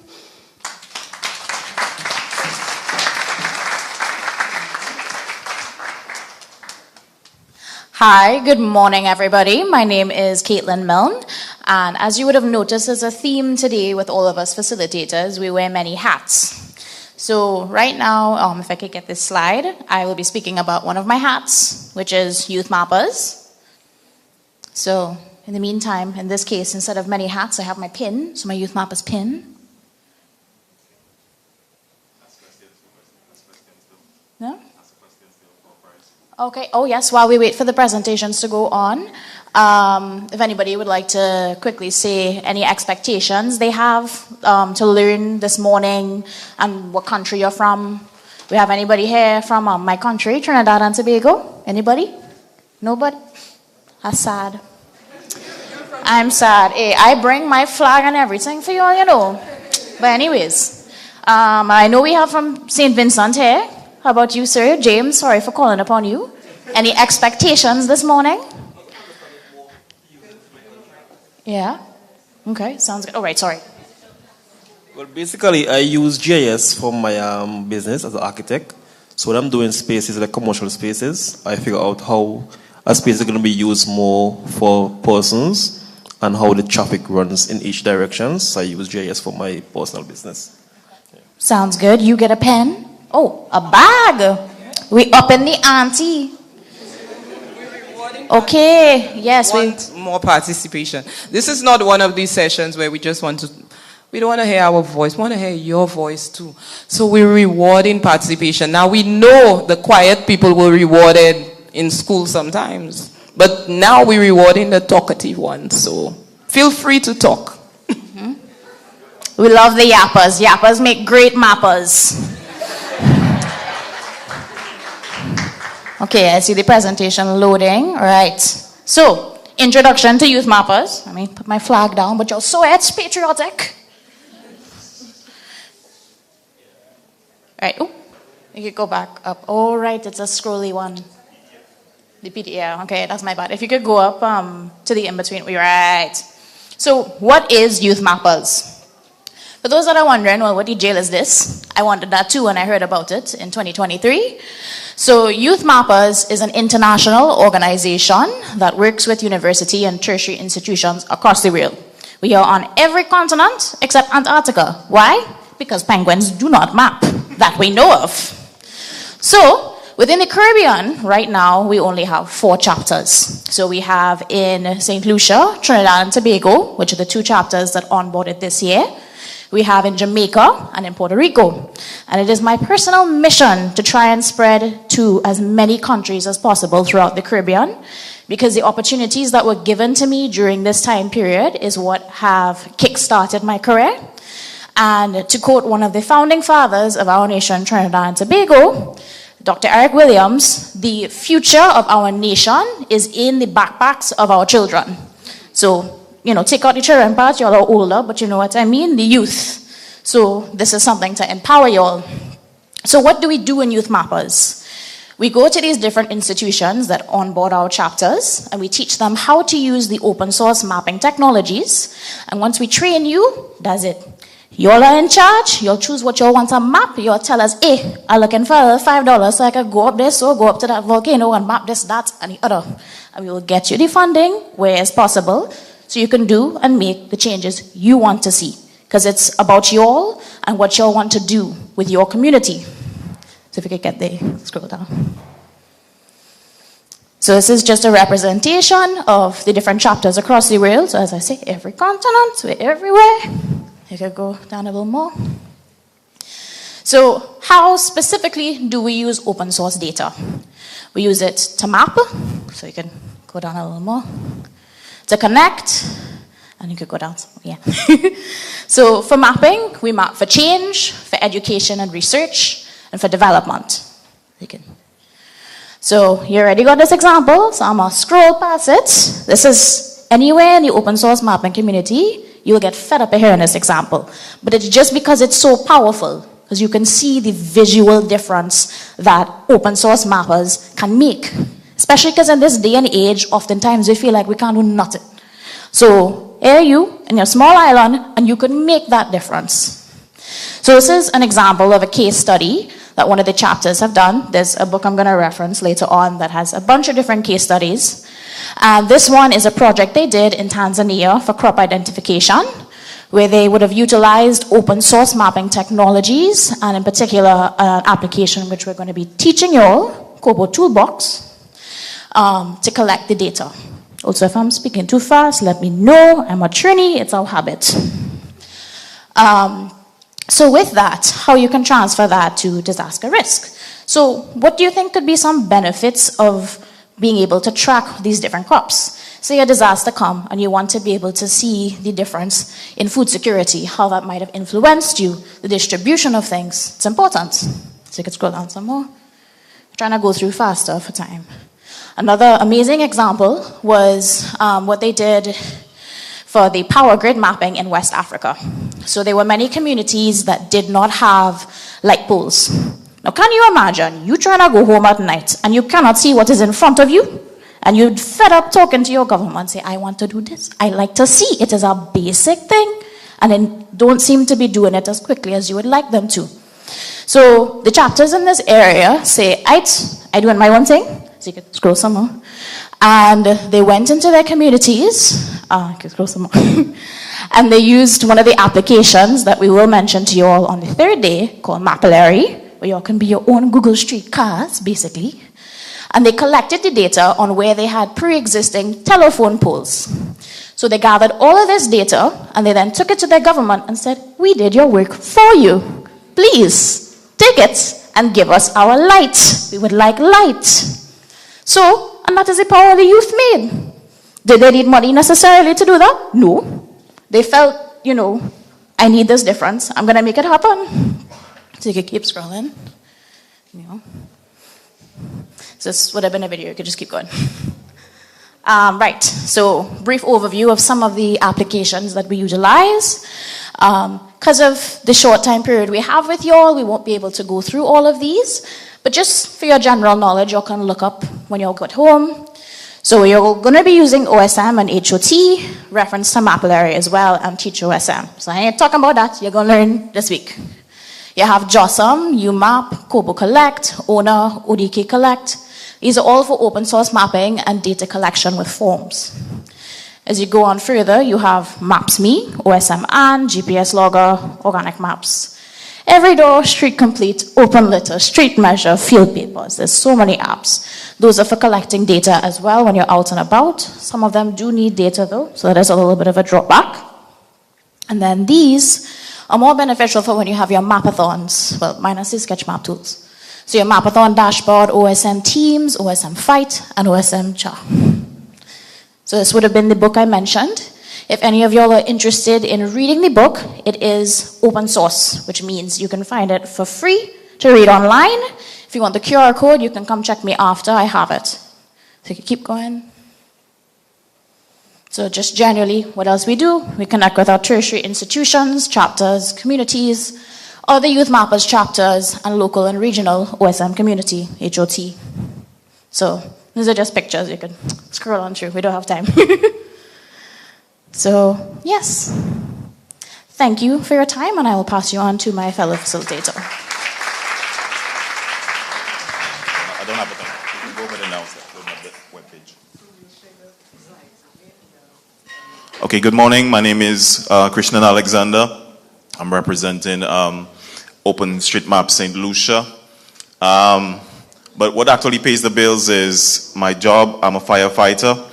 And I'm about to tell you how we use GIS in emergency response. And so we do have some prizes as well. So first one goes to the person who can tell me what GIS stands for.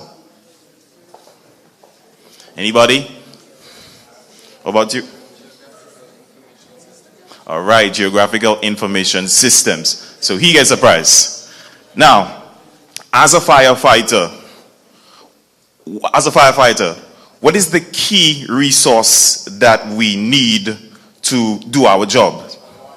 Okay, and how, so, now what is the key way that water is harnessed, or what is the key form that we get that water from? In a what? in a hydrant. All right, so prize for person who says hydrant. Somebody from YAC. All right. So here's my problem, right? Here's my problem that I had that I didn't even know that GIS and OpenStreetMap tools could help me. I got sent to a part of the country where I'm not familiar with. And I'm in charge of a crew, right? We work for a 24-hour period. And so the entire town is essentially under my responsibility. It's a heavy weight to carry, especially when you have trucks that have limited amount of water and you don't know where the next hydrant is because you just come to that area. It's a heavy responsibility. And it kept me up because I had no idea that GIS even existed. And almost like it was a godsend. I was thinking, what if we get a drone and take a picture of the town and then maybe print that picture and have persons who know where hydrants are to mark it out on the map. So this is what I'm thinking, not knowing that there's actually a digital way to do exactly that, which is part of what OSM does for us. And so, long story short, I was able, through getting introduced to GIS, to map hydrants all across the island. And so no matter where they send me now, I can just pull out my phone and know where the closest hydrant is. And there is one particular day that really emphasized for me just how vital this tool is. We had just finished fighting a bushfire, and now I'm looking at my phone for the nearest hydrant to replenish the appliance. That's how we call the truck.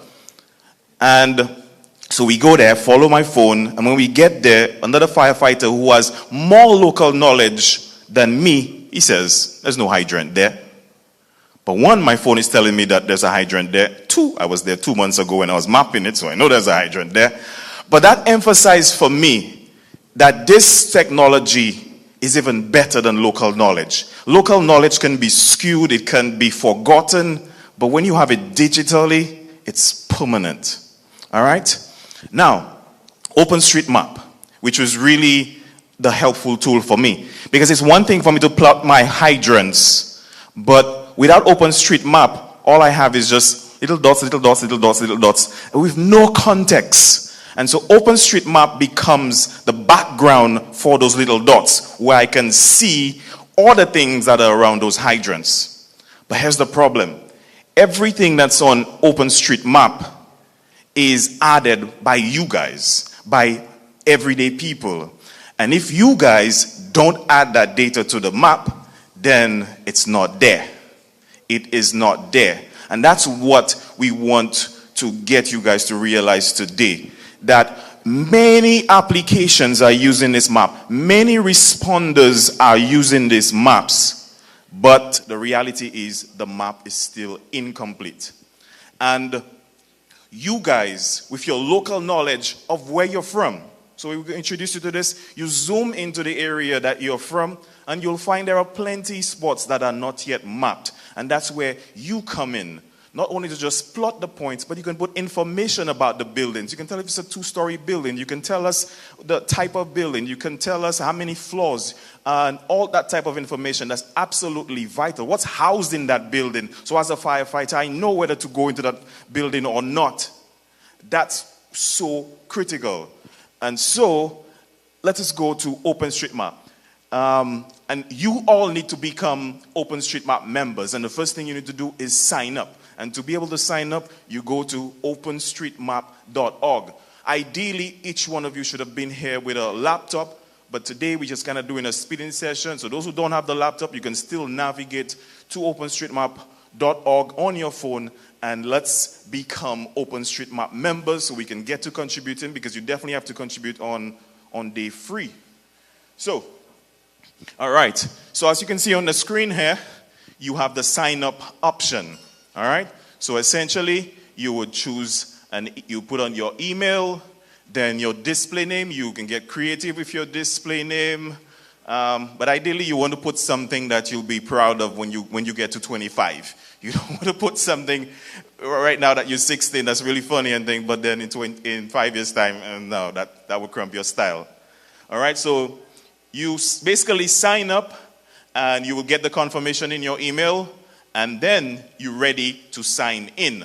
So let's go. So now that we've already signed up, which is what you guys are going to be doing, once you have that information now, we are now signing in. So my assistant over there is now signing in to OpenStreetMap.org, which is what you guys are going to do after you've created your accounts and logged into your laptops. All right? Now, on the very first time, wow, that's a pretty secure password, right?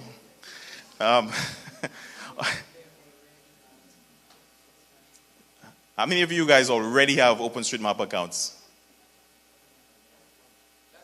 All right. So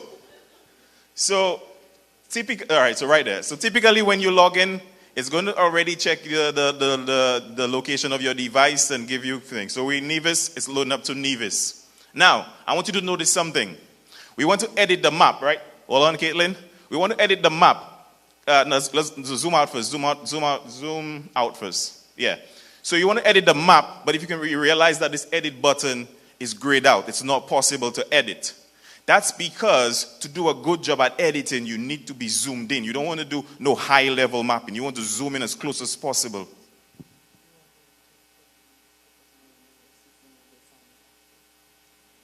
Yeah. So just pay attention there. Once you've written down the website, OpenStreetMap.org, just pay some attention there. You'll do the signing up on the brick. All right.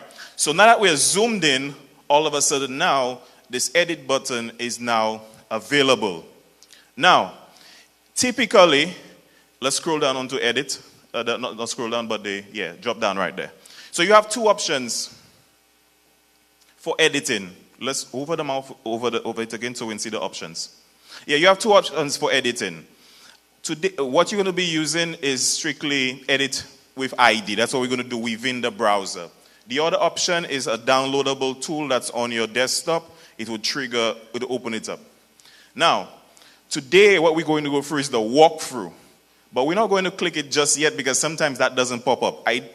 Sometimes it doesn't pop up. So let's just click away. So just in case this doesn't pop up for you, this is how you get it. You'd go right down here to the question mark, click on it, and if you scroll down, you could see Start Walkthrough. All right? So what the walkthrough is going to do is essentially hold your hand. You're a baby mapper right now, and it's going to hold your hand and guide you through the essentials of mapping. So let's go ahead and start the walkthrough. All right. So you're going to get prompts all the way. So you're going to start all the way from welcome all the way down to when you're ready to start editing your own area. All right? So let's just walk through the prompts. It says all of the data in this walkthrough is just for practicing. Any edits that you make in the walkthrough will not be saved. So don't be scared to make mistakes because you're not ruining anything, you're not breaking anything. Let's go. Okay. Click OK. Oh, it's a new one. This walkthrough will introduce some new words and concepts. When we introduce a new word, we'll use italics. All right. You can use the buttons below to skip chapters at anytime. You can just go to anything you want. Let's continue. All right. So the main map area, in fact, we want some volunteers. I'll let one person get a chance to plot a point, plot an area, plot a line, plot a building. So we need 4 volunteers to start making their way over to my lovely assistant Caitlin over there, where you're going to get a chance to plot one of the points, I think. Of course, there's definitely prizes. There's some really good prizes as well, too. All right. So it says that you can click and drag the map with the left button on your mouse. So ideally, again, if those of you using laptops, the most ideal way to map on your desktop is with a mouse, especially one that has the rolling wheel. All right? Ideally, that's the best thing there. So you can just navigate the map. All right. So it's telling you how to zoom. You can use the rolling wheel to zoom in or zoom out, or on your keyboard, you can press the plus or the minus. All right. So we use the word features to describe things that appear on the map. Anything in the real world can be mapped as a feature on OpenStreetMap. And these words that you're about to learn there, these are across the GIS world. All right? So features, any and everything is a feature. Now, Map features are represented using three things: points, lines, or areas. So there's three prizes to get here right now there. So there's three things features can be: a point, a line, or an area. What sort of feature, something out there which would probably use points to map? Hydrants. Great one. Hydrants. So prize for her. Well, yeah. So what about lines? What would be a good use case for lines? Okay, you at the back there. What's that? Roads. Excellent. Well, we have enough, so give to both. And finally, polygons. Why would you use a polygon? Yeah, so we have two for building, one here and one in the back there. All right, so that's what we do, and that's what's out there. So that's key to consider when you're doing the mapping. Which one is the best for what I'm doing? Is it a point or is it a polygon? I mean, lines, we typically know which one's line, but sometimes we kind of confuse whether we should do a point or a polygon. All right. So in OpenStreetMap, points are sometimes called nodes, and lines are areas. Lines and areas are sometimes called ways. All right. Click OK. Good job. All features on the map can be selected by clicking on them. And again, we see the left click. So let's go ahead and click a feature. All right, click it. All right, great. The point is now selected. Selected features are drawn with a pulsing glow. So you're always aware of what you have selected because you can see that little glow, that little aura around the point that you selected. Great, the point is now selected. When a feature is selected, the feature editor is displayed alongside the map. So here is where you now populate the data, because a point in and of itself does not tell all the story that we need. And here is where you capture it.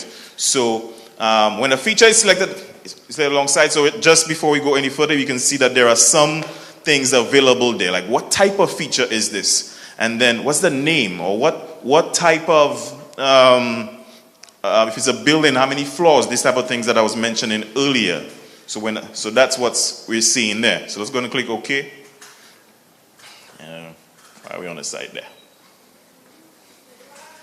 One thing with the walkthrough editors, it can be a little buggy like this sometimes. Okay. So one thing with the walkthrough ID editor is it can be a little buggy sometimes. So in that case, usually you either have to click the thing again in navigation. Sometimes it will work if you zoom out and you'll be able to see a bit more. In this case, we're going to try just clicking the navigation again. So, right. So let's move on to points. Let's move on to the point section. All right, so I don't see anybody there ready for the collecting points yet. Can we get somebody to just follow the instructions on stage here? Come up to the computer. It says, press the point. Can we give him a round of applause? All right.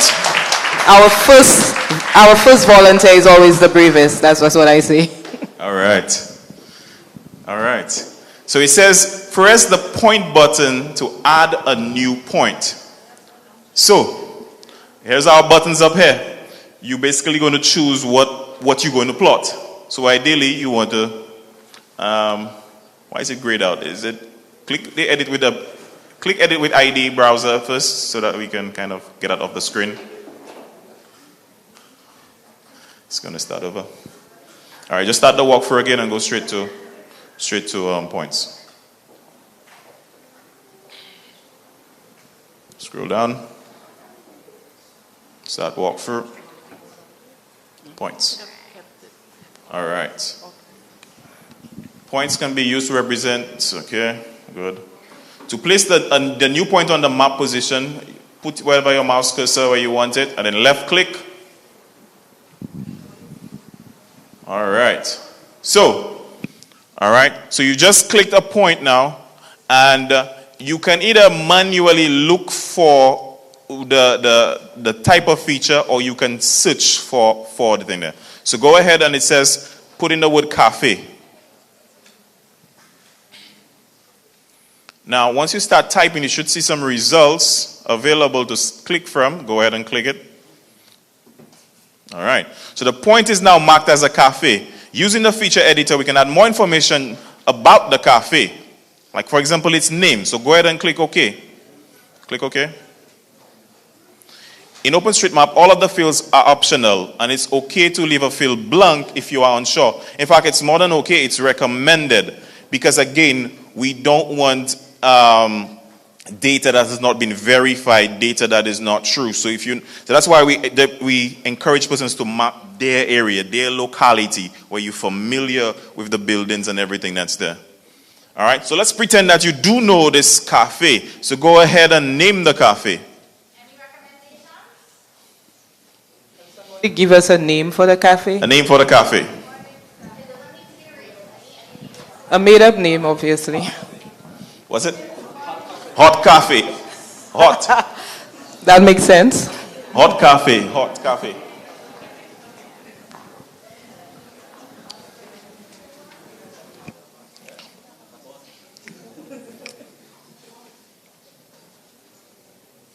All right. Go ahead and Hot Cafe.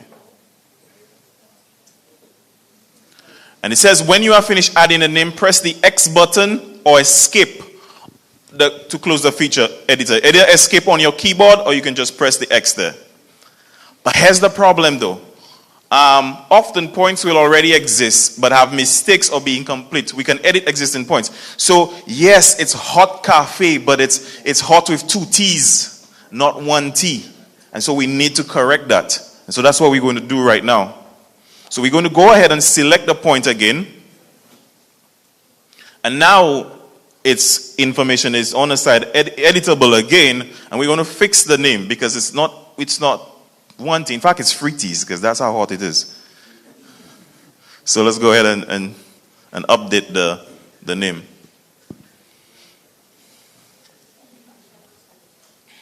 All right, great. Good. So you can right-click any feature or use the edit menu. Now, we are going to press on for the sake of time. We're going to go to areas. All right? So there's a little bit more you can learn with points, but that's what the walkthrough is for you to go at your own pace. We're just giving you a little sample. So, because we have even more exciting thing to show you come 12 o'clock. So we have another volunteer here coming to map the areas. Let's give her a hand.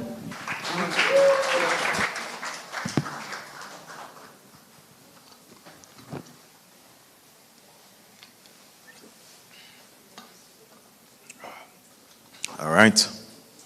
Okay. So here we see that areas are used to show the boundaries of features like lakes, buildings, and residential areas. All right. So it's not just buildings, but entire land masses. They can also be used for more detailed mapping of many features you might normally map as points. Like I was saying, sometimes you decide whether you want a point or thing. All right. Press the area button to start. Let's add this playground to the map by drawing an area. Areas are drawn by placing nodes, which is the points, along the outer edge of the feature. All right? So we can see the playground there. Now, it's not a straight square there. So you just need to hit on the edges and the sort of corners. So we have great. And we have another one there. All right, who's doing that? Expert? All right, good. So search for playground because that's what it is. We want to target as a playground.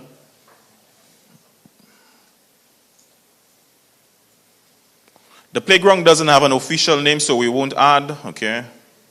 And here you have other fields like what the uses of this playground. Is it for dogs? Is it for this? Is it for that? Does it have certain wheelchair access? Does it, just very helpful information for the ordinary user or the emergency responder to know.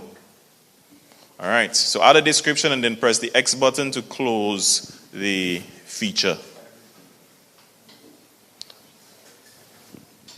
And then we move on to lines. So whoever's ready for lines will come up next. And then after that, we do buildings. Good work. Really good work.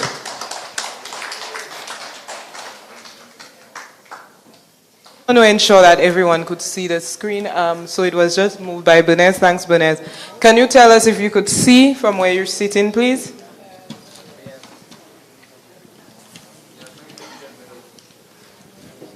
I think she'll give you a pencil. All right, is there anyone who cannot see the screen very clearly? Okay, good.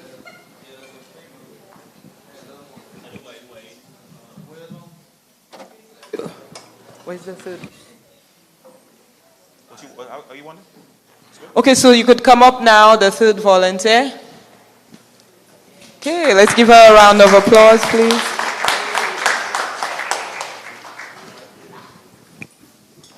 All right.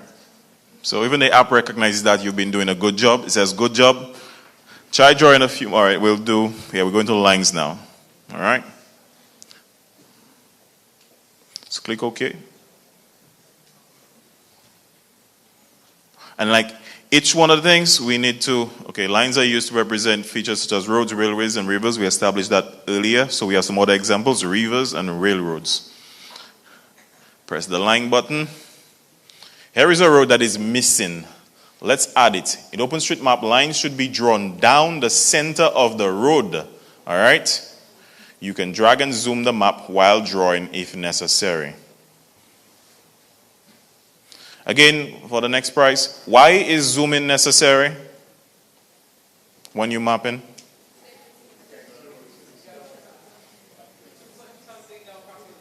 Yes, exactly, prize.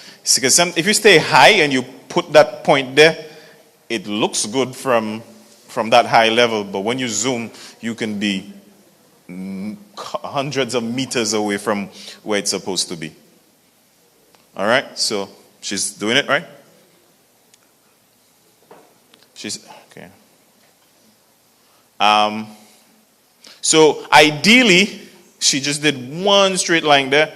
Ideally, you'd probably want to put a few nodes along the way. Okay?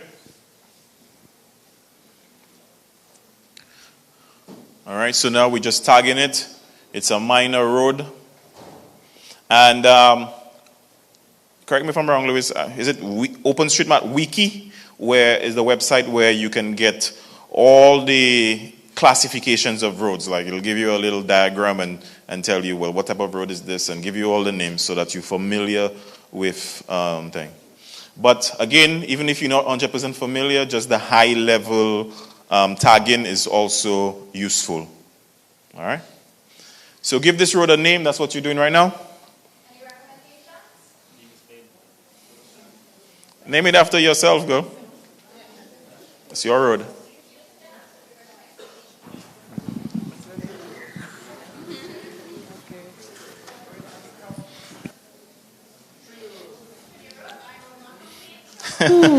All right. So who's coming up next? Finally have something else. Who's coming up next for buildings? And then the last one, it will be an actual edit. So all what we're doing right now there, it's not going up into the cloud. It's not going to OpenStreetMap. It's not going to anybody's map. But then once you've practiced now, you can actually edit something. So we're going to get a volunteer, probably one from Nevis, to zoom in to their community in Nevis and map at least a building or something. All right? So, in fact, for the sake of time, we're not going to map the building. We'll go straight into editing. Because we're just going to, we'll do the building mapping in the editing. So, a volunteer to come and zoom into the map.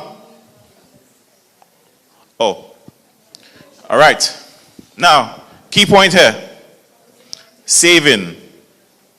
It says don't forget to regularly save your changes. And that's vital. I mean, for one, the most vital thing is you don't want to lose the data that you have saved.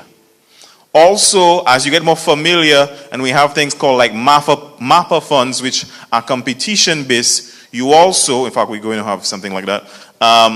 The more, each time you save one, rather than waiting like to save 10 at a time, if you save 10 at a time, it's only going to register like you saved one time. But if you save each time those 10, then it's like you building up your profile on OpenStreetMap, because now you just map 10 things, even though, so these are little tricks. And also, the other reason you need to save, and also there's a hashtag that you're going to add to your save on day 3, because on day 3 we will be mapping an actual area in Nevis, most likely, and as you are mapping, you're going to add this hashtag, and that hashtag is going to help us pool the most active mapper, the one who maps the most on that day. And we have a power bank to give out as the main prize, the top prize on that day. So be sure to save your edits with your thing. All right, so let's go ahead and start mapping. So we have somebody there already that's going to, zoom into there. We forgot to give her a round of applause. Like, we can't forget that. It's okay.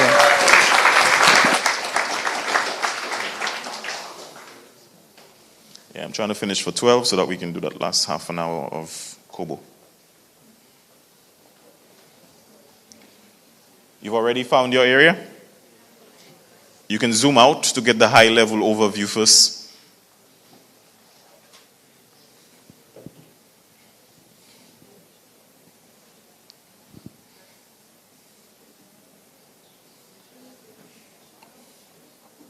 All right, just stop there. Just stop right there. Just stop right there. Now, I'm not sure if we zoom some more, it'll do anything. But you can already see that some of these buildings don't have this little red mark around them. That means these buildings are not mapped. That means in your phones that utilize OpenStreetMap, if we zoom into that area, you're not going to see anything. There's just going to be a blank spot in your phone because it has not been mapped. You have a question, brother? Just a quick question. How do you, so it's really good, but how do people police if it's the actual correct thing that you're putting onto the map? All right. Look. Yes. So there's the aspect of validation related to this question.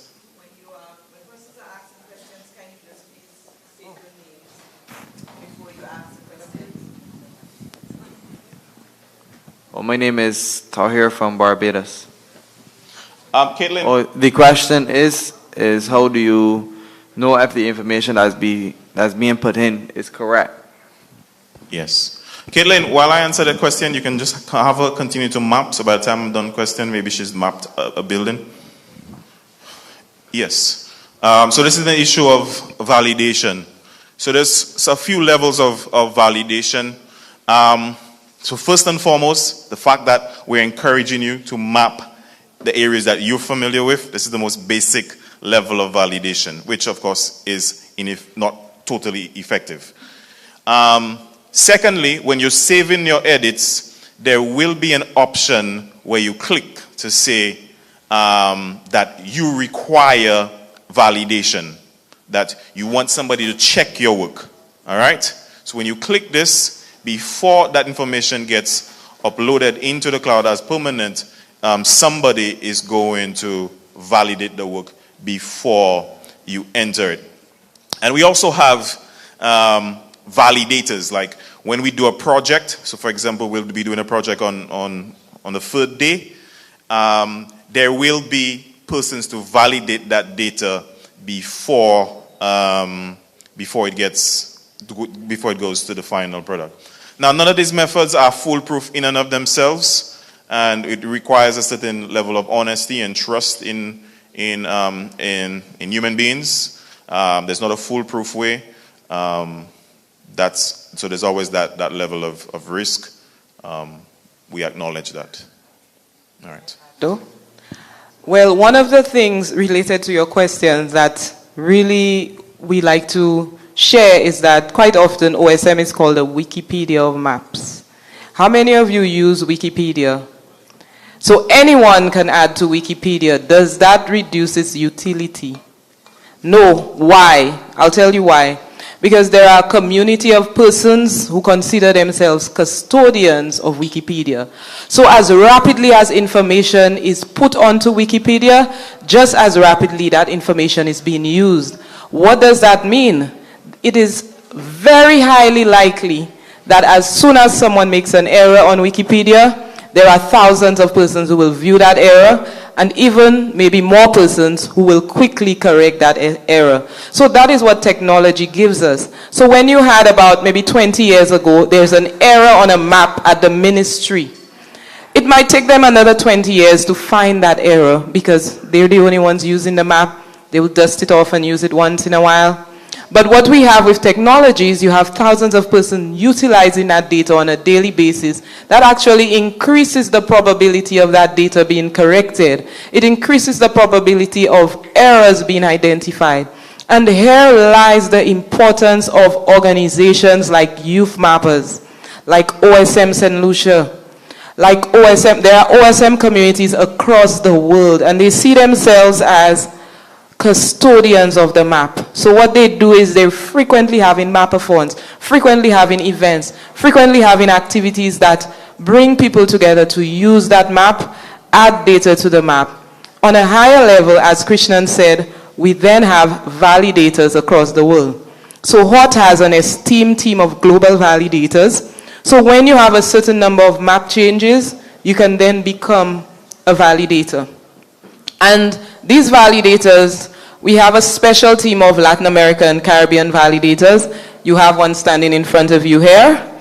And they can actually work with us as we have activations. We add data to the map. They quickly go through, not using ID Editor, but using another program to ensure that what we add to the map makes sense, to be able to quickly identify errors on the map. And so this is why we need local participation, because I'm not going to be able to tell if somebody put the wrong name for that beach down there.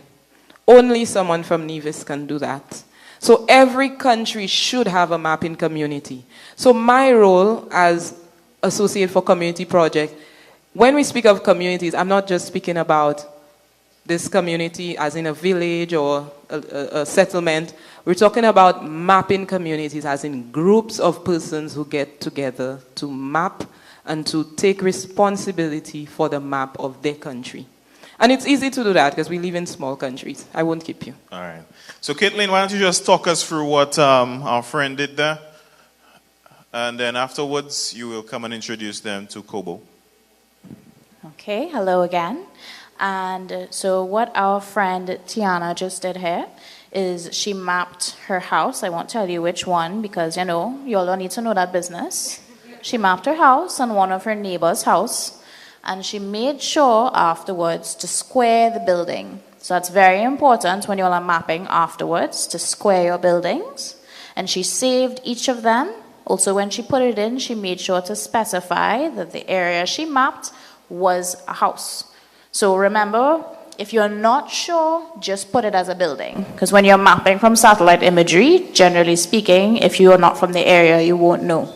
But this is Tiana's neighborhood, so she knows for sure that is a house and that is a house. So she saved that one time, which greater enriches the data.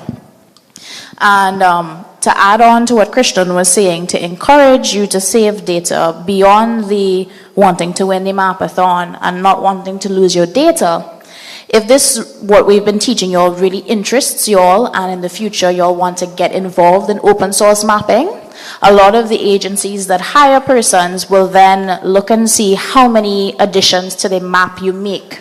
And the number of additions is counted by the number of change sets, which is the number of times you save. So you could be mapping a whole day and only save 5 times when you know you map hundreds of buildings. And it will say you only made 5 change sets. So keep that in mind. Okay. So we're going to do the Kobo presentation. So Hi, I am James from St. Vincent. So let's say the building has been demolished tomorrow. Yeah, okay. Then what? What next? Yes, the next step. The presentation. Unfortunately, it's a PDF. So who made the change? Me or you made the change? The mapper or you? What did it do? Yes. So No, the mapper. The mapper would be the one doing the change. If you have the local knowledge that it was destroyed and that you were the one who mapped it in that sense, you know that it's an active thing, then you think.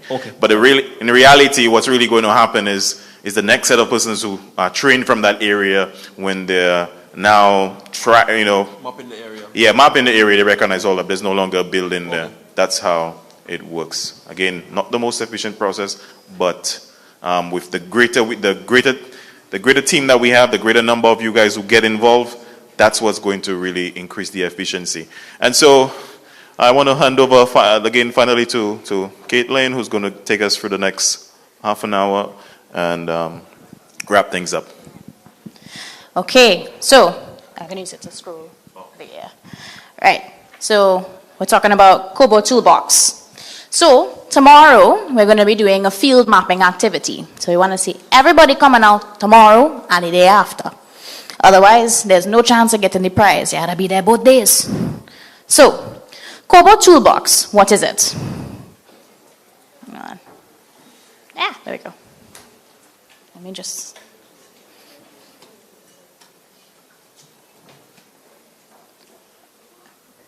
Right. So, yeah. Thank you.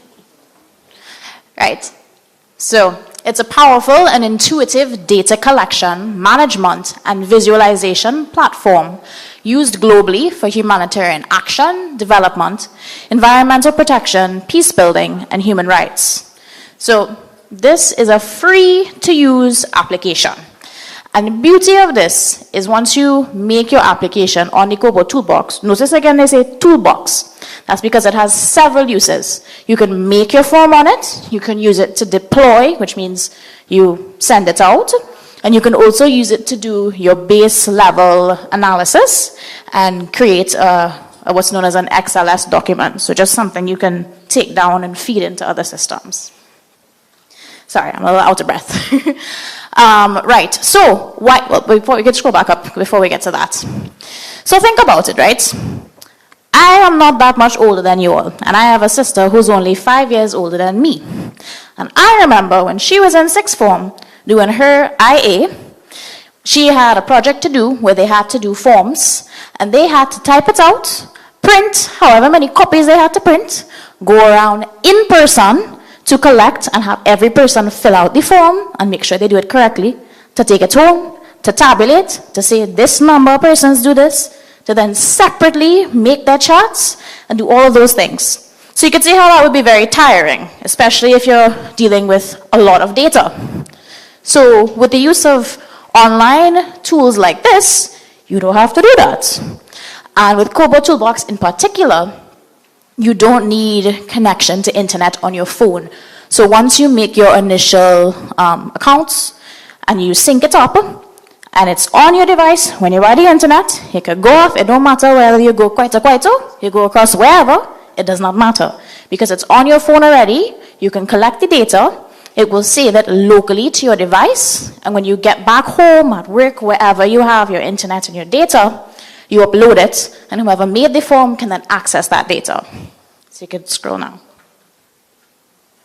So an opportunity for another prize. So tell me, based off of what I just said, why or how do you think this will be beneficial, both for disaster risk resilience, when you're trying to gather data, and also for you as students? Because I know several of you all, most of you all are still in school, whether that be secondary, college, or tertiary, so you all have some project or the other. What do you all think? How can you all use it? We could put your hand up so we can get a mic to you. Ooh, yeah. Can I put the second mic? Okay.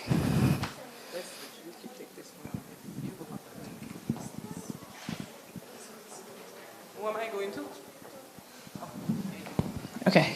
It could be used in the recovery stage of the disaster. Yeah. So tell me some more. When you say in the recovery stage, how exactly do you think we can apply? What's beneficial? So when you go to do your mapping, or you can go to the certain places that you have mapped or plotted, and if by chance they have been broken down, you can go and edit your work, and you can see that it has been broken down or it's going into rehabilitation or something. She is very correct. Give your Y'all give her a round of applause, please. That's very true. Especially because Corporate Toolbox allows you within the applications to take pictures, to take location data, all of these different things, which can help a lot. Can I get another volunteer to say how it might be useful for you as a student? Anybody? Y'all don't like free things or what? Thank you. Nobody? No hands? Hey, okay.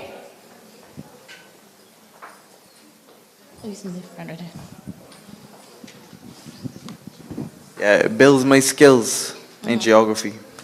Expand. Say, I made her work for it, so I don't make you work for it too. What you mean? So it helps me to understand like the location, my surroundings, what surround me. Help me to learn a little more about my community as well. So it builds my skills, life skills as well. Yes, that's very true. Very true. So round of applause for him as well. So that's true. Everything you learn in your schooling environment, even if it is the mitochondria, the powerhouse, or the cell, which is for some reason something we all have drilled into our brain, is transferable. So there's always a way that you can use it. So we can scroll forward a bit more. So what we're going to do now, so tomorrow, the setup of the day is you'll have both us presenting to you all and Criff. We want to speak to everybody, and because of time constraints, we're going to have to split you all into two groups. So it would be 50 of you all with us in the morning, while the other half is with Criff, and then we're going to switch afterwards. So, switch what? Right. So with that, we're going to need, how many are we putting in each group again? Okay, so we're going to have 7 groups of 7 persons. So how do we want to... Okay, so if y'all can put yourselves into groups of 7. Wait.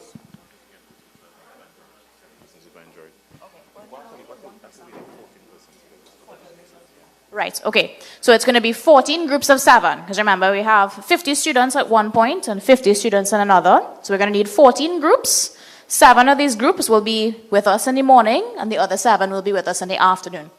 And we ask that within each group, you have a group leader that, not starting a war here, but has an Android phone. And the only reason why I'm saying that is because it's one of the few cases where it's biased towards Androids benefiting. So, again, no war, don't come for me. Don't come for me, I make the rules. So, we're going to need an Android user because it's a little bit easier. Now, we're going to make all of our presentations available to you all after this week by QR code. So for you Apple users, your dear souls, we do have accounted for you all a video within the presentation that you all can look to see how you all can use it. But for ease of trying to make everything go smoothly, we're going to show specifically for Android users. So we're going to give you all, 2 minutes now. Pick your group mates and tell us who your leadership is. So we need, somebody could probably write down the leader. It just needs, again, the leader has to have an Android phone. And space on their phone to download the app. Keep that in mind. Just some housekeeping, folks. Could we ask everyone to just fill in the attendance form? Once you have registered with OpenStreetMap, you're going to put that name, your OSM display name, next to your name on the attendance sheet, so you can do that tomorrow. But please ensure that you fill in that sheet today. I know some of you have put in your organization or school name in that slot that asked for the OSM name. That's okay. You'll just put your OSM name next to in the space after. Another thing is there's also a QR code that you could utilize to share information about yourself and, well, your name and so on, your age and so on and so on. So that we're actually collecting data on the work that we do in the region. Your name will not be shared, obviously. We're collecting totals, basically. And so if you scan that QR code, you'll be directed to a form and you can proceed with completing that registration form. So thank you. The hashtag CDM Youth 2024 that you will use when you're saving your changes later this evening. I know you're going to go home and do some tutorials and mapping. So you can use that hashtag CDM Youth 2024. Right, so you all heard Louise. What she said is vital information, especially if you all want that power bank, plus the other prizes we have, because there are other prizes, but we're not telling you all what it is. You all want to make sure, when you get home today, make your accounts, come with them ready for us tomorrow and the day after, and do the walkthrough. So that when we start our mapathon, you can get going. Because the faster you start, is the more changes you can make, and the more likely you will win the prizes. So, to move on with this, right? So hopefully by now you all would have identified who your leader is. Heavy is the man who wears the crown. So we're going to be pulling up Kobo Toolbox. Ideally, if you all can do this now. If not, we can ask, but we would really like for you all to do it now. So... Yes. All right, so let's just establish that on every single table, there's at least one person with an Android phone who's going to follow. So every single table right now, at least one person with an Android phone that is going to follow the sign-up process. All right, loud and clear? Let me see the one hand from each table who is going to be following. We're supposed to see 14 hands right now. I think we'll have more than 14. There are more than 14 tables, but better more than the.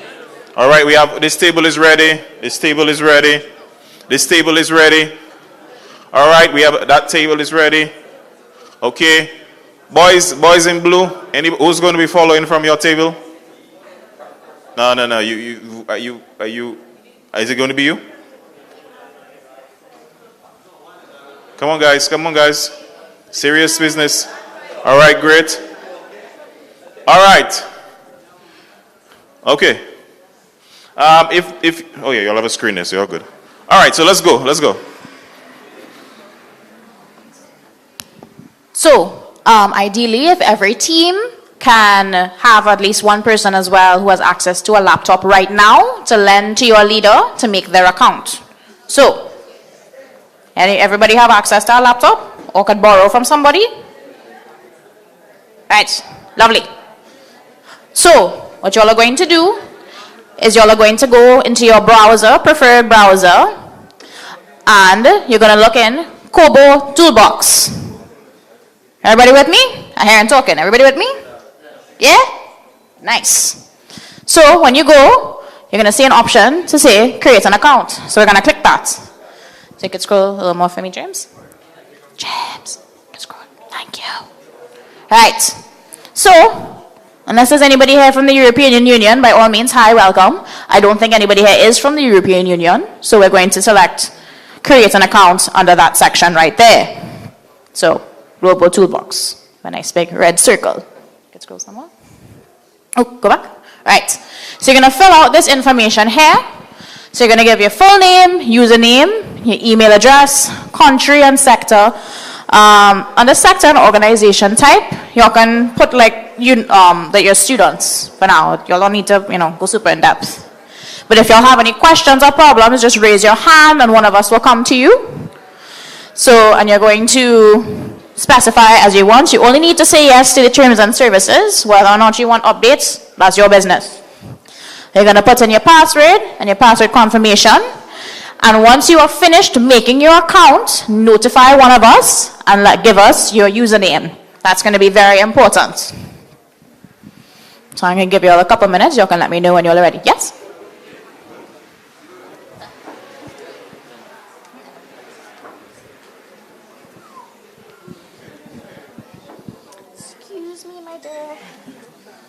What's up?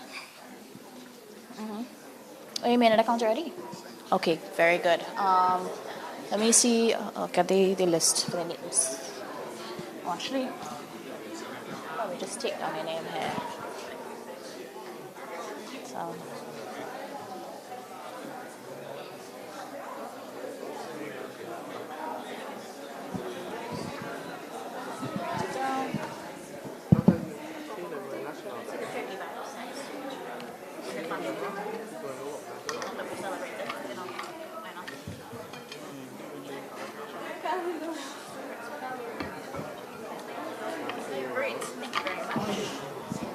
Okay, so we have one username down, 13 more to go.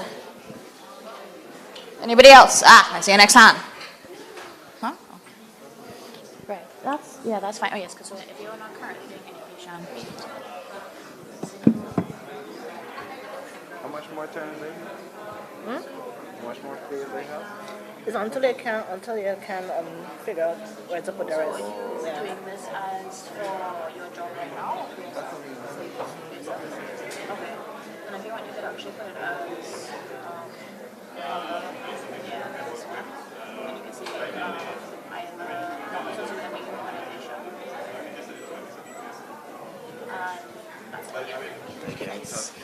They don't know what to put for sector. Sector, okay, come in some now. Okay, in the meantime, you could collect his username. Right. Okay, hold on, I'm going to the floor hand first and then come in. Yes? Okay, so what you can do, right, so for this section and this sector, let's see if there's one for education.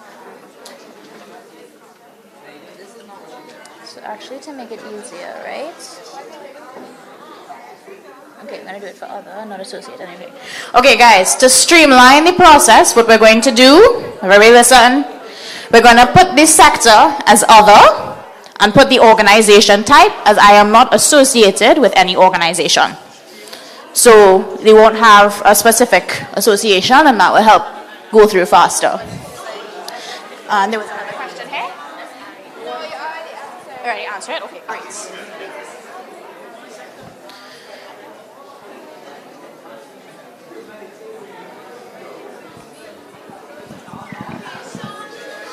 Very good.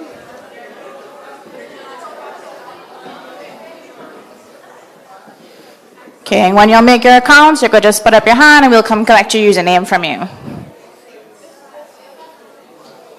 Okay.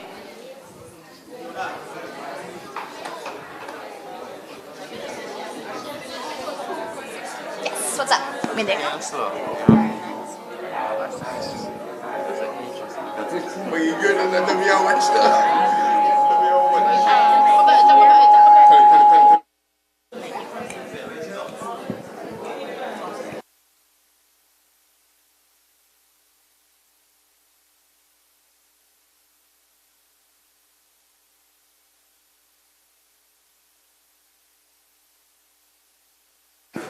Okay, I saw another hand earlier.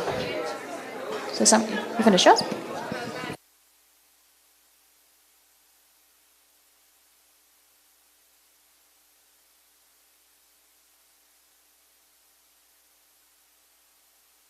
Any others? Yeah, I have 3 so more guys. I need 11 more. Okay, I'm seeing another hand.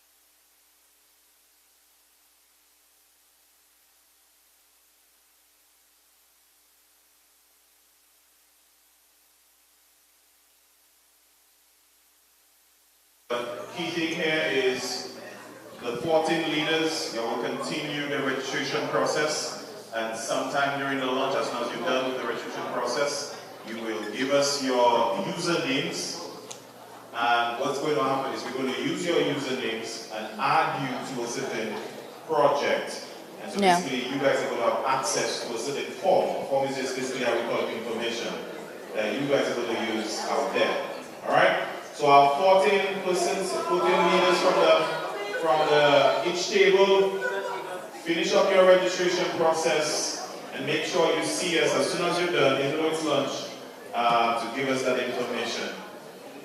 Yeah. Huh? So you can do some concluding thoughts and then you hand over to Luis to finish, right? Okay, sounds good. Okay. We will, any assistance you require, we will come Pardon, to your you name's finished? during Okay, the cool. I'm lunch just gonna break. finish up there and I'll come to you, okay? Thank you. Alright, so during the Okay. lunch break, any assistance you require, we will take it. Can you see the mouse? You know the mouse is? Right there. Oh, you take it back? Alright, there's it. Thank you. Alright, so to finish up, we're just gonna speed through this last part. So the 14 leaders, they are going to then download the app. Wait, well actually, once you finish your account, it should look something like this, minus these forms. So this part will be blank. This is just what mine looks like. And then you are going to be downloading the application on your phone. So again, Android users, this is what it's going to look like. So you're going to hit install. Once you've installed the application, this is for iOS users later on if they want to do the equivalent. Oh. Right, so when you get the app on your phone, it's going to look like this. And when you reach this part, that's when you're going to come to one of your lovely facilitators, and we're going to organize so that you have the form on your phone. Once the form is on your phone, it's going to look like this. So we're going to be giving you all some more information tomorrow about the kind of data you all will be collecting. We're going to be doing it within the compound itself here. And this is the form that you're going to be filling out. So we'll go through it in more detail tomorrow, but just so you'll have an idea. Also keep in mind, even though we have a leader, that does not mean the leader is the only one putting in data. It's just so that you have a device for the group. So no hogging the device, everybody ought to get a turn. So, thank you all for paying attention. Remember, when you make your usernames, please see us so we can go some more. Yeah? Question? Okay, I'll come to you after. So I'm going to pass you along to Louise. Hope you'll have a good lunch.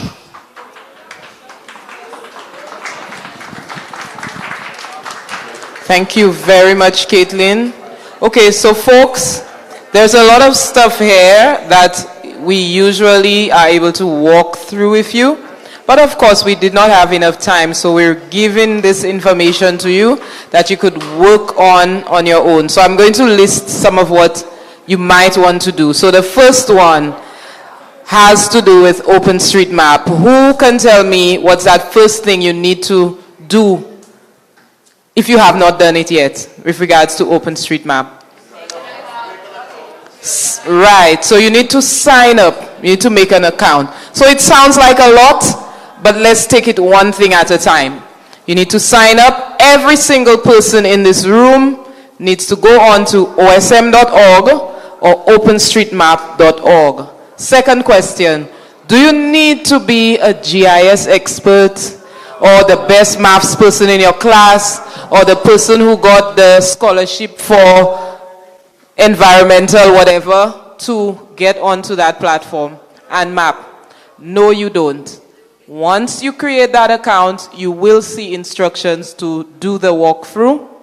If you have any trouble with that, we are here again tomorrow morning and we could help you. But I urge you to try to go on your own as you get the time and at the very least, create an OpenStreetMap account and give us that display name so that we could, on the third day, we could see who was the highest mapper. You're not entered into that prize giving ceremony unless you actually give your register, do your walkthrough, start mapping, and then go on to the OpenStreetMap platform and do some mapping. Okay, so that's one thing, create an account. What is the second thing that we're looking at doing so we're ready for field mapping tomorrow? Okay, so that's good. You're choosing between editor and walkthrough. So which one are you choosing? You're walking through. So tomorrow, before you would do the walkthrough, move forward. So that's good. So we're all set with OSM. Thank you. You've been paying attention. We have now prepared ourselves to do field mapping on Kobo. Now, in that case, does everyone need to create an account on Kobo? Does everyone need the app? Okay, so there are 7 of you who should have that app. You are now leaders. And one thing we need to know, 14 or 7. Thank you so much. You see, when you have a young brain and then you have a brain that's been a few decades on this earth, it's so different. So I know you're going to pick up everything very quickly. You're remembering everything even better than me. So these 14 persons, as a leader, you're going to show one of the very important leadership skills, which is to be reliable. Ensure that you have that app for your team. Do not let your team down. If you cannot proceed, if you have an issue, come to one of the facilitators. Come to me or any one of the other facilitators, and we will try our best to assist you so you're ready to go tomorrow. And I think that's it. It seemed like a lot, but it's just these 2 things that you need to ensure are done. All right? When you are mapping, keep in mind that hashtag at all times when you're saving your changes in change set comments. Hashtag CDM Youth 2024. So that is the only way we could track what everybody maps, and we could collect that data. We could see who the top mappers are if you ensure that all of the mapping is tied to this particular event. Any questions? We have not had a moment for questions, additional questions before you leave for lunch. Any clarifications? So everybody knows what to do? Okay, so happy mapping and enjoy your lunch. Oh, over to Mr. Benez. All right, good afternoon, everybody. Just some instructions for lunch. There are going to be 2 stations for lunch. So we ask that this half of the group, you go to your right. Okay? And this half, you go to your left. Okay? It has to be 70-70. Okay, we'll arrange it when you get outside in terms of numbers. But I want to also ask of you, we are running a little behind schedule, so we want to make up a little time. Is it possible that we can do lunch in 30 minutes? No? All right. Have your lunch. We will tell you when you're ready to come back in. All right? We'll work with you. All right? So, 2 stations. It's buffet style, so you have to form a line. You'll be given instructions outside.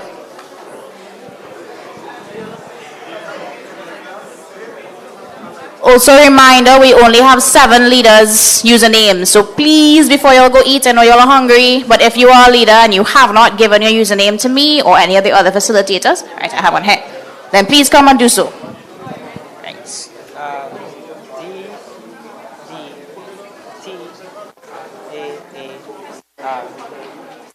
Yeah, okay. Well, wait. Well, yeah. That's okay. Underscore NSFC 6. Yeah? Okay, great. Thank you so much. Okay, 6 more persons. Who are the other 6 leaders? Doesn't have access to a laptop, so I will take care of you. So you will get. Okay. Yeah. Okay. Cool. Sounds good. Thank you, everyone.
Good afternoon, everybody. All right. I know some of you are still having lunch, so we'll have a working lunch. If you are still eating, that's okay. But we need to start. So we're asking for you to settle down, please, so we can have a prompt 1 minute start from now.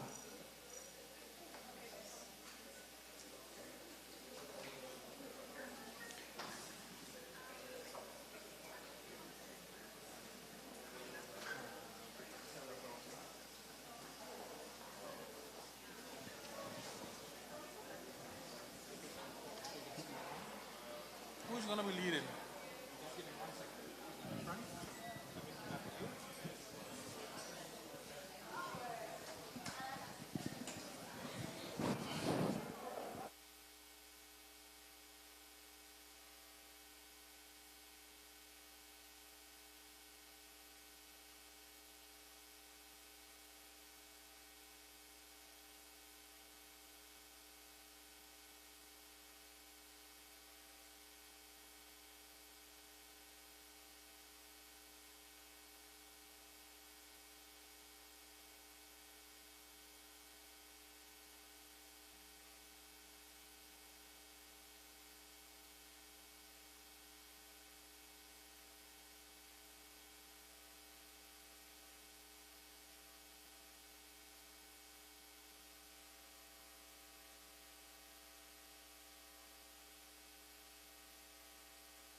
No, that's not today.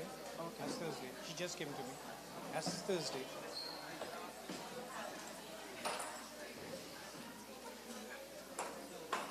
Okay, good afternoon, everybody.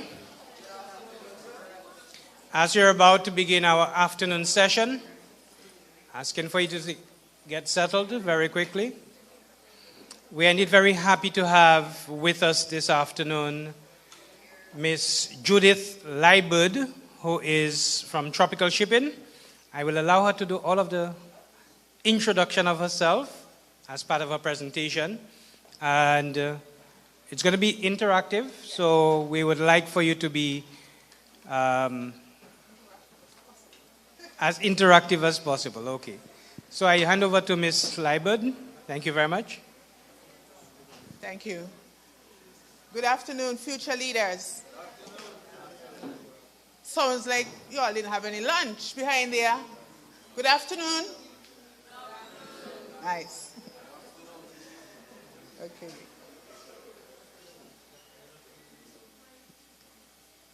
Tropical shipping. How many of you here have heard of tropical shipping and know what we do? Wow, nice. Okay. You want to share and tell us a little bit about what you know about tropical shipping? Shipping and handling company. Repeat that? We're a shipping and handling company. Okay. Shipping across the region and the world. Yes. Okay. I'm taking my, assist me with the mic, Hattie. We're a shipping and handling company. And you ship goods across the Caribbean and to the world as well.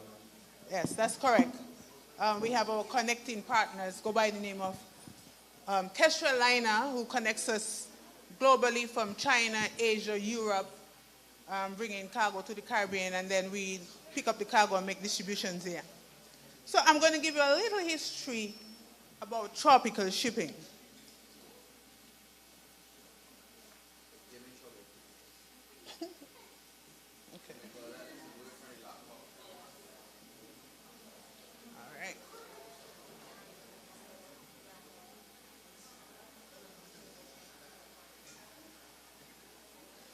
Tropical shipping started business in 1963. That would make us how old? Hello? Quick math. Yes. Nice. Okay, 61. We started, there was a gentleman by the name of John Birdsall who started business back then. One ship, small office. Today, tropical shipping have expanded. We have a total of, well, we operate 18 ships, 17 of which are owned by Tropical, one charter vessel. We have over 1,200 employees. We visit over 30 island destinations, and we have about 40 receiving locations throughout Canada, the US, and the Caribbean. From moving from one small office and one ship back in 1963. So we have expanded.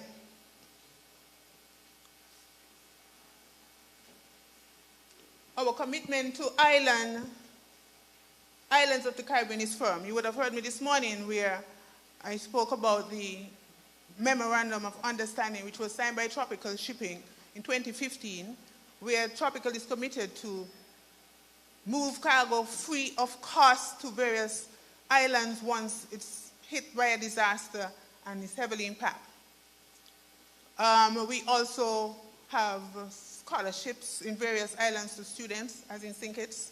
We have sponsored youths in various causes. We have sponsored music festival in St. Kitts, in Dominica. Anybody here from Dominica? Okay, Creole Festival in Dominica, and such like.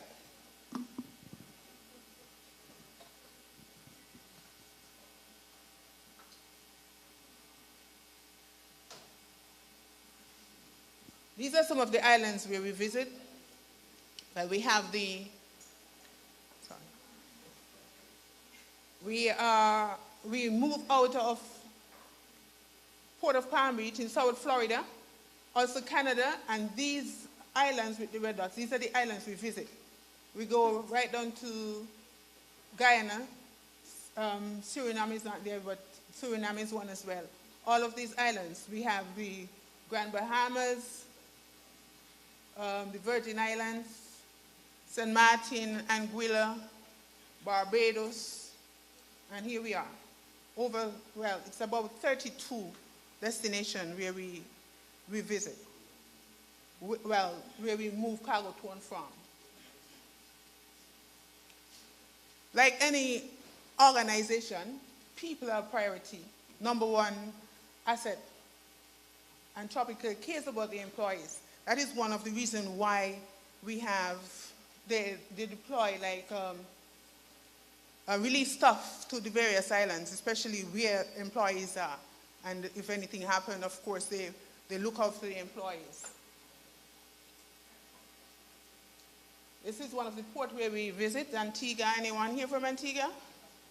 That's not. Anguilla, Turks and Caicos. This is one of these. In 2018, Tropical Shipping purchased 6 new ships. This is one, Tropic Freedom. It is again. We have the Tropic Gem, the Tropic Hope, and Tropic Island. This is one of our ports where we do our business, showing all the different type of equipment that we move to handle our cargo. Are you guys hearing me there to the back clearly? This is St. Croix. And this is one of the emergency office containers. I don't know, I did ask earlier if anyone here from Dominica.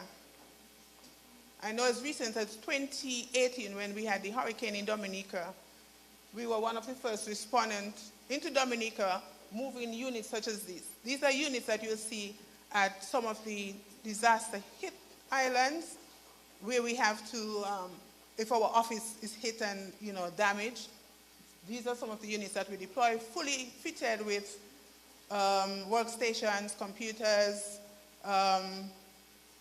disaster emergency items and such like. Okay.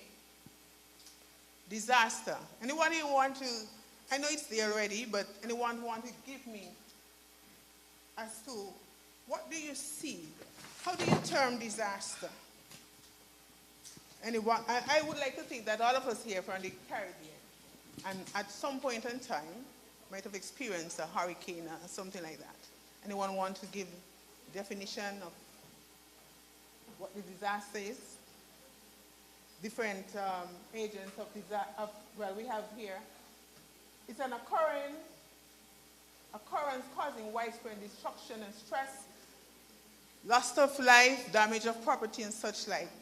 There are natural, human-made, disaster and technological. Anyone want to give me any ideas to what natural disasters are?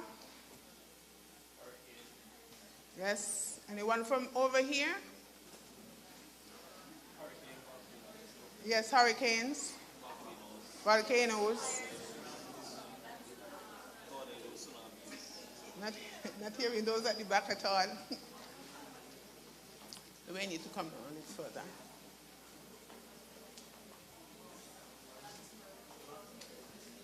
Yes, someone said landslide.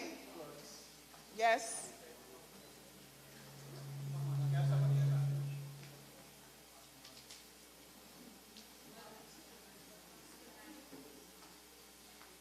What about the human-made disasters?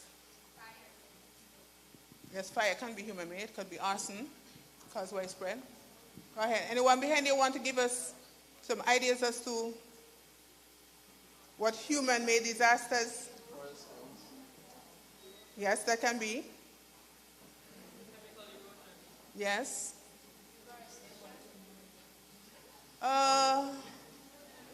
Yes, they can look at it that way. Someone here said deforestation.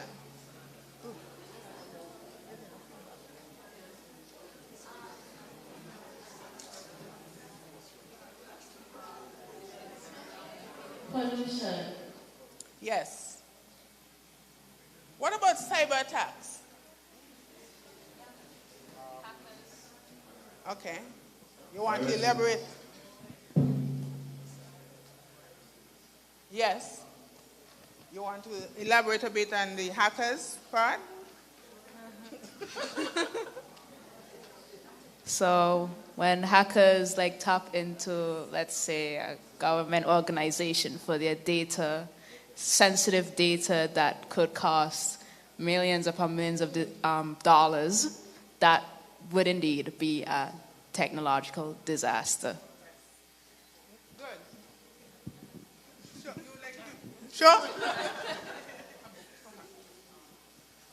Well, we have some little giveaways as well. So I am hoping that this would prompt you guys a little bit.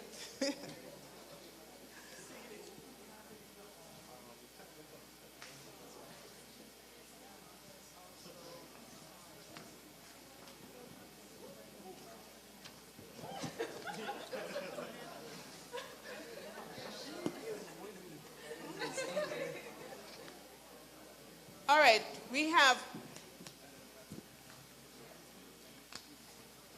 sorry.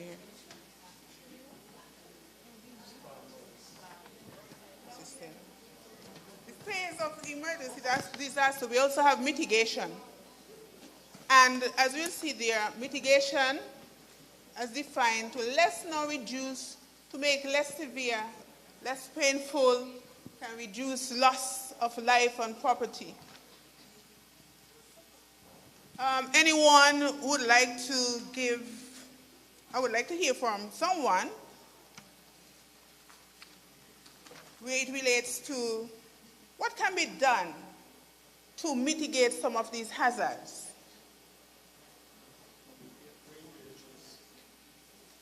What can be done? Okay. You expound a little bit on that. When you say installation of rain gauges, what does that mean? By creating early flood warning systems that monitor the rainfall in the mountains, that gives us a way to know what temperature of rainfalls, the inches that we receive, so we could have an idea of whether flood will be coming or not. Excellent. Well done. Can you give him a cup? Okay. Anyone else want to share? Yes?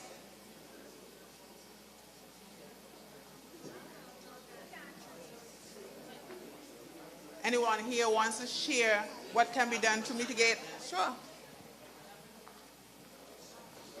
To help with erosion and deforestation, you can plant more trees. Excellent. Excellent. Anyone else wants to give some input as to what else can be done to mitigate, to reduce loss of life, property? Yeah, to mitigate forest fires or just fires in general, you could have people watching around the place, or like a system set up to watch if there's a fire or a higher temperature. Okay. Sure. Having a watchful eye and knowing about that. Someone else here wants to give their input. Nice. Coral farming. Repeat that? Coral farming. Okay, coral farming. To help to break waves and hurricanes. Yes, that's a good answer. Any other input?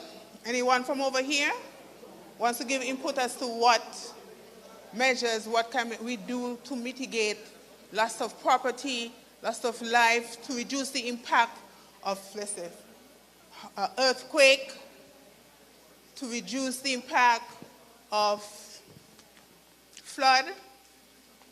No? To the back. Nice.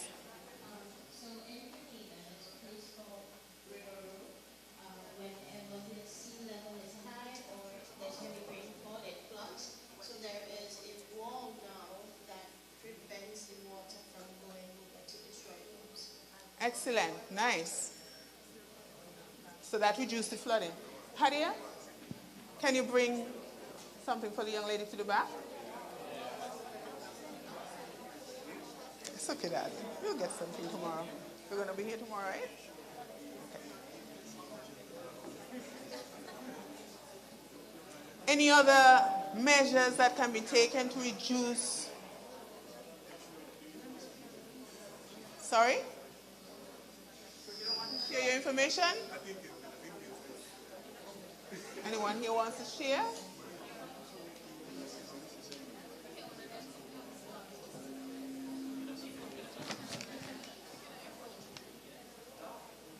What about government enforcing, such as earthquakes? What about government enforcing? Okay, sure.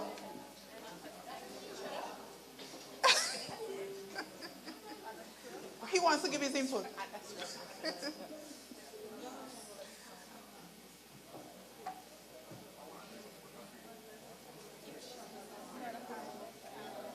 In terms of government, they could implement policies, update building codes, and zoning in terms of knowing, okay, this side of the island is more prone to flooding. Earthquake action, so we will reduce and put building there. Also, they could use technology like early detection with devices and stuff like that. Yes, excellent. Yes. Yes, it's very important. You know, looking at the earthquake in 2010, there was an earthquake in Haiti that claimed over 300,000 lives, compared to an earthquake that they had in 2011 in Japan that claimed about approximately 20,000. So when you look at in Japan, where they enforce proper building laws where it relates to the construction of the home and what should be done, not only that, knowledge. Persons were taught as to what to do when there's an earthquake and where to go and stuff like that. In opposed to Haiti, building codes were not adhered to. the proper structure for building, and I don't think that there was much education around or given as to what to do which relates to when an earthquake happens. So when we compare, mind you, and when you look at the strength of the earthquake, in Japan, the earthquake there was 8.0, and in Haiti it was a 7.0, thereabout, somewhere there. So the earthquake in Japan was stronger than that in Haiti, but in Haiti there were more lives lost. And as I said, this, when you look at the systems that both countries would have had in place, one superior, one inferior, that would have caused the loss, more loss of life in Haiti.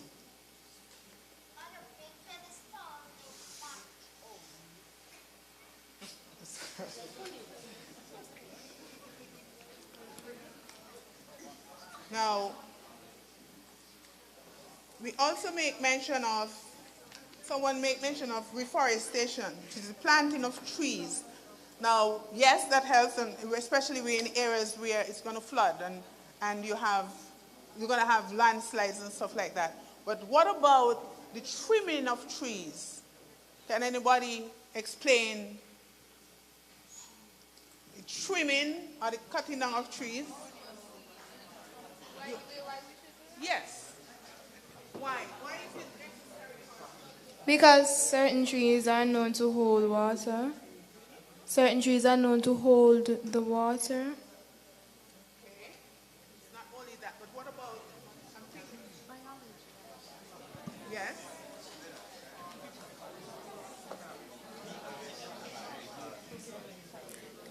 Hopefully you don't.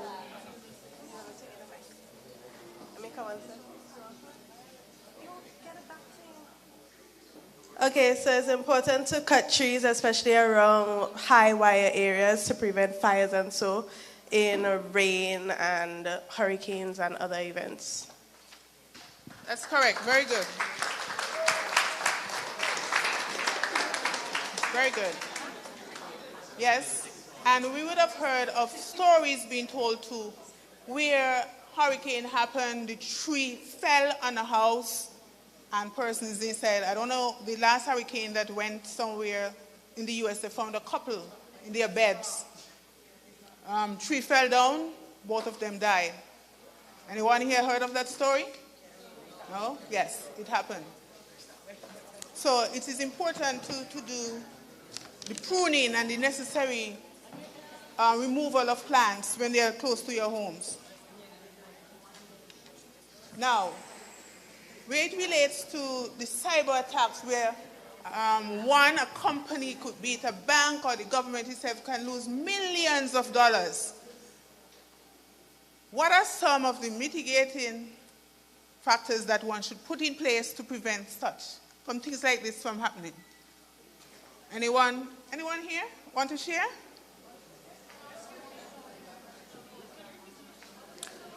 Cyber attacks. Sure. Basically, security measures that can help implement, like walls and, like firewalls, like widespread ones like those, for our larger spread ones like those that can protect company information online, our digital information. Yes, very good.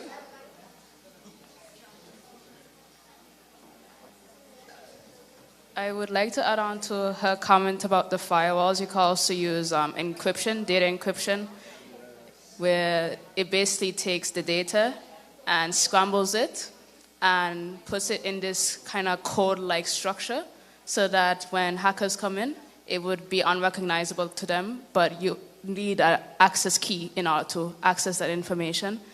So you can also do that and also put in place administrative measures like username, passwords, simple things like that.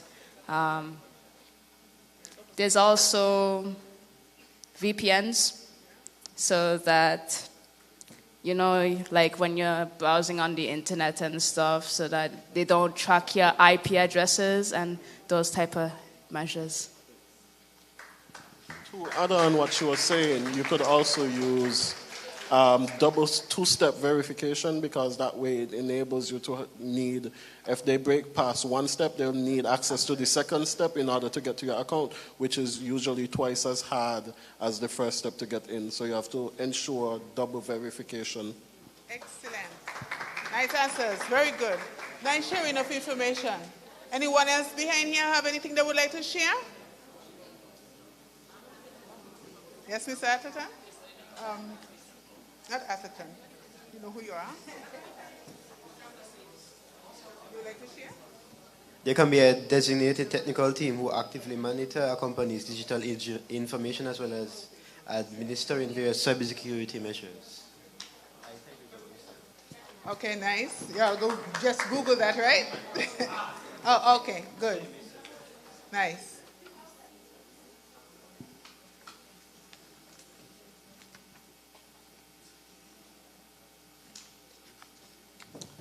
Okay, now, along with mitigating, reducing the risk of loss of lives, reducing loss of damage, and all that, we also have to prepare. Anybody here wants to give me the definition of preparedness?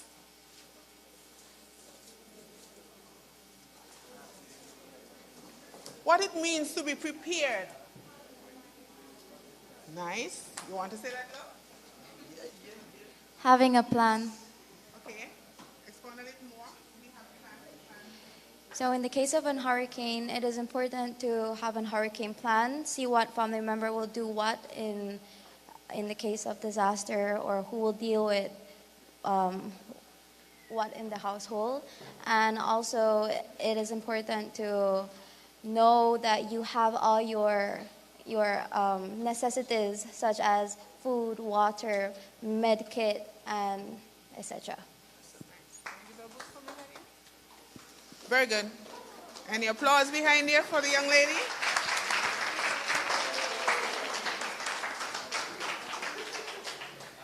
And the question is, how prepared are you when a disaster hits? Notice I didn't say if, but when it happens, how prepared are you? How prepared is your school? Anyone here knows if your school have a disaster preparedness plan?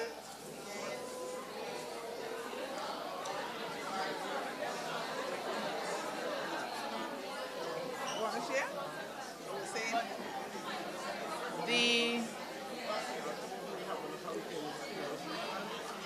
The only plan that the schools have are like for earthquakes, fire. Hello? Shh. Yes, someone in front here would like to give their input. I'm coming to you guys.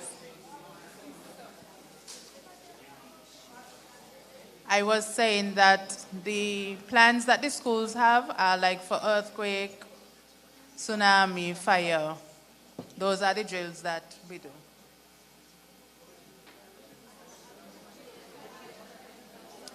Okay. So, one person is here. Where are you from, my ask, ma'am? Charles E. Mills Secondary. Okay.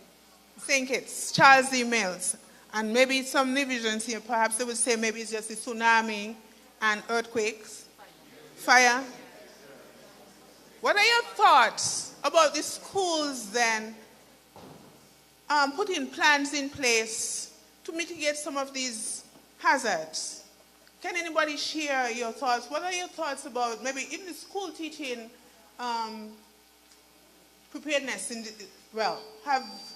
Let this be part of the school curriculum, preparedness. Not just preparedness, but having the whole synopsis as to what to do, mitigate, how to prepare, how to do a plan.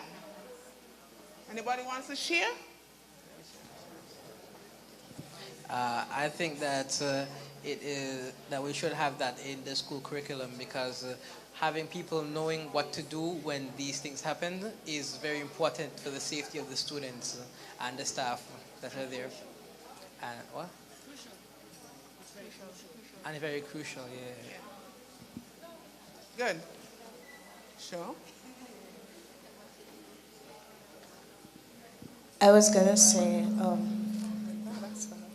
that they could add it to some of the specific subjects, like people doing family life management and like home economics, because they already speak about what to do when people get injuries, and they could talk about how to prevent them and the disasters, how to prepare for the disasters as well, and how to help others that get injured during disasters.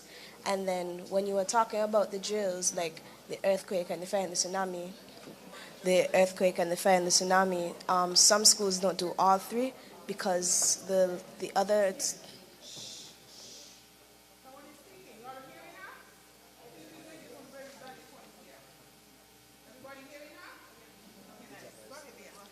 Like, they could be more persistent with the other drills as well instead of just the earthquake, seeing as the earthquake is the most common one. But other schools can try to make sure they also include the tsunami and the fire drills, because not all schools do all three because of how uncommon the other two are. Very good. Yes, what she's saying that in home economics and on other subjects, what's the other subject? Family life. They already speak to some sort of planning. So she's thinking that, this should be incorporated into those subjects. But generally, how would you spread the information to all of the students? Because this is something that I personally feel that everyone should be aware of. How many of you here have a family, your family, do your family have a plan in the event that there's a hurricane? You all have anything? You want to share, Mr. Busu?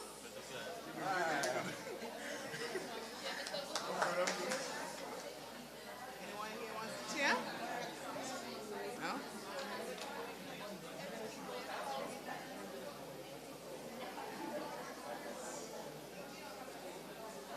Got a quiet bunch above here. Y'all want to share any information?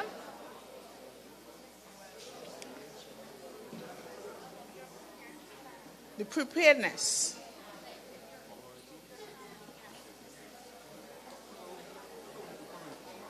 Okay. You want to speak to everyone? Let's go. General? Yeah. Speak up. Well, back when it was in Irma, my parents prepared like getting all these equipment like canned food.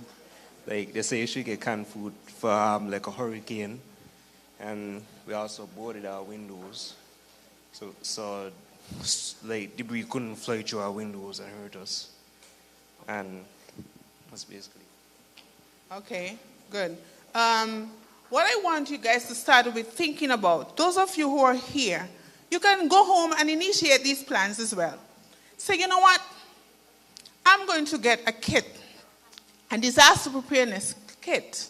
And I'm going to, I know most of you may, or some of you do have money. Maybe you could start purchasing some of the items for your parents, or ask your parents for some money so that you can purchase these items and keep them in that kit. It pays to, every 6 months you can revisit that kit. We may not have a disaster, but you can always go and revisit that kit and change things. Sure. Part of the home, because she said, first aid is one of the courses, and they would have to build a first aid kit themselves. So they'll do that. Okay, good. Yes, a first aid kit is absolutely necessary. Can someone give me a... Oh, sure. So I want to share my family disaster. Right? After our country was hit by Hurricane Ida, my father insisted that we make our downstairs area hurricane.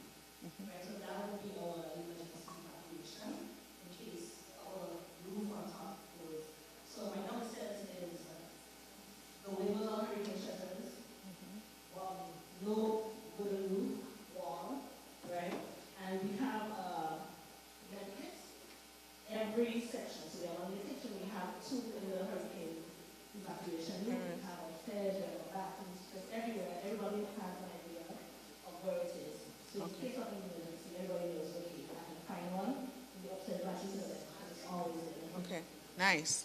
And that is important for not just have it there, but everyone in your household should know where it is In the event something happens, everyone should know where to meet and who to call. Those are important plans that you have. Those are things that you have to put in your plan. In the event you may be, let's say a tsunami.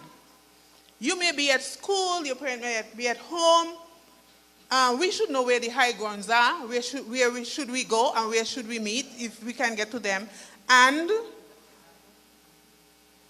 we should know who to call and say where to meet, or they should know where to go.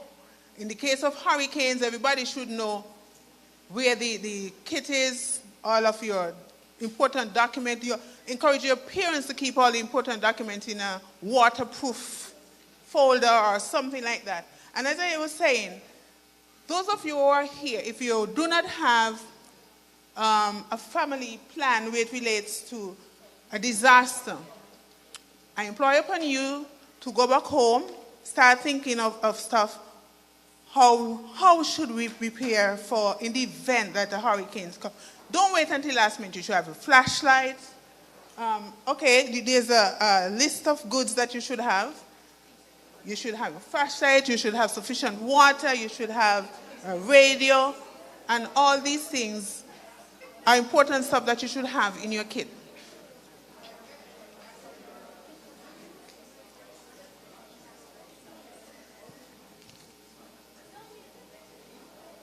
As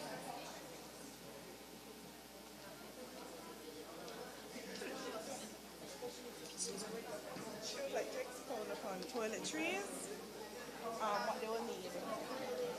Okay.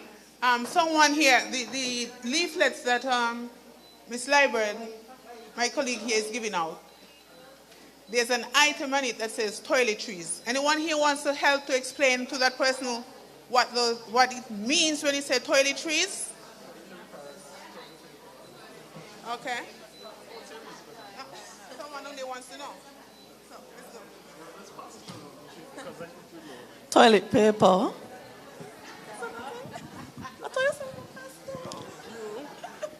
Sanitary pads for the women.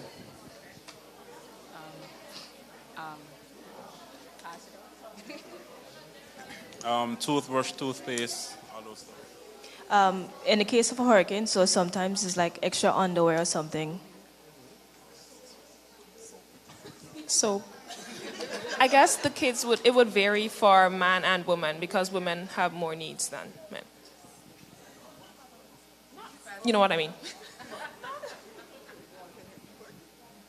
Deodorant. Repeat that? Deodorant. Oh, yes. Yes, so now do you understand what it means when it says toiletries? But it's clearer now? Nice. Any other questions pertaining to the household items for your kids? Do you think that the leaflet that we give there is a comprehensive leaflet that would aid you to...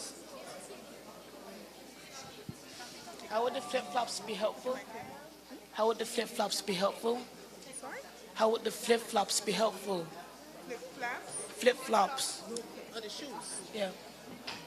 Okay. We're talking about flip-flops, types of shoes that you wear.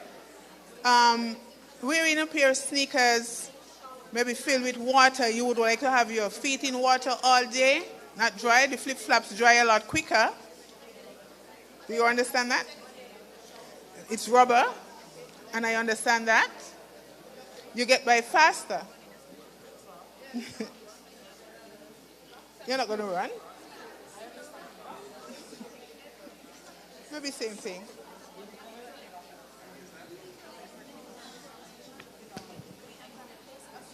Are there any early warning system? Maybe someone here from St. Lucia?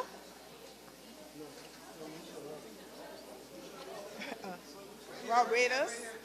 Or if you ain't think it's Nevis, can anyone tell me of the early warning systems in your country?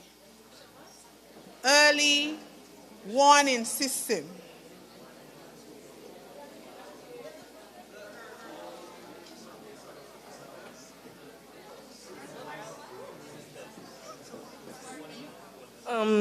Hurricanes, when you have hurricanes, they will usually put out a notice a few days before the actual hurricane comes, and notices where water, if water is going to be taken or electricity is going to be taken, they will put out a notice a few days before. Yeah. Thank you. Yes. Can be as simple as your radio, listening onto your radio as well. I think at one point, yes, the disaster preparedness here had a system.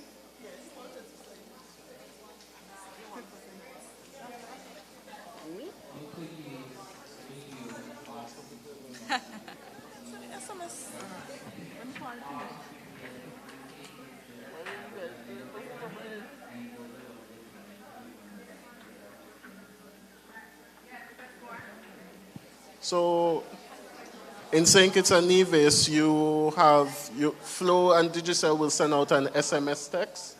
For early warning system, St. Kitts and Nevis, Flow and Digicel both will send out an SMS text to persons. All radio stations will broadcast, and then there are also some sirens around villages in St. Kitts and some in Nevis that would make a sound to alert persons and give an update. Also, the police will be going around with their sirens blazing, telling you.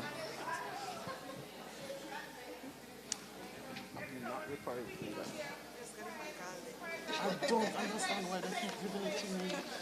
When one person is speaking, That's true.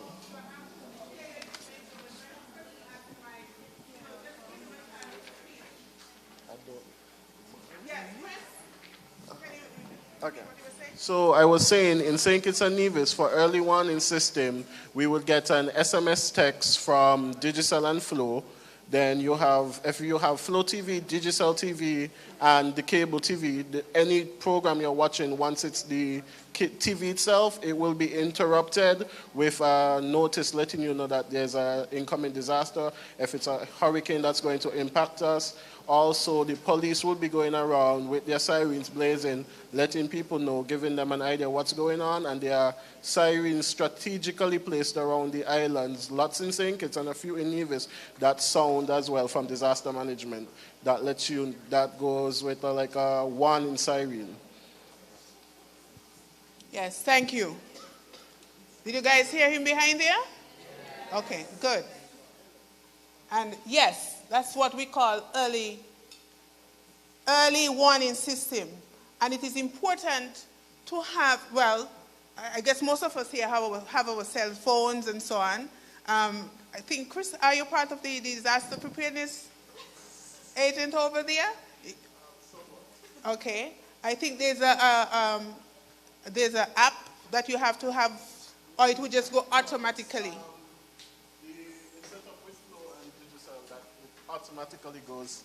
It's set up with Flow and Digicel. Once you have a cell phone, you will get a text message notifying you what's going on. Awesome.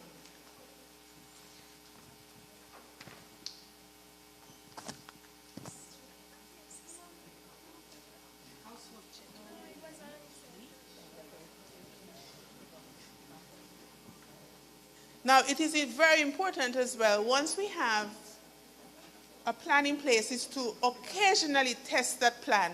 Anyone here knows what it means to test your plan? Okay. Anyone? All right. Dependent on the availability of like space and so on, we can do a tabletop drill to act out the scenario, a simulation of what it's going to be like. You could also carry out refreshers to better prepare yourself to understand like trainings and so on. Yes, thank you. It is important for us to carry out these plans. And now I come back to the question which relates to your schools. Do your schools have testings which relates to disaster? All right, nice.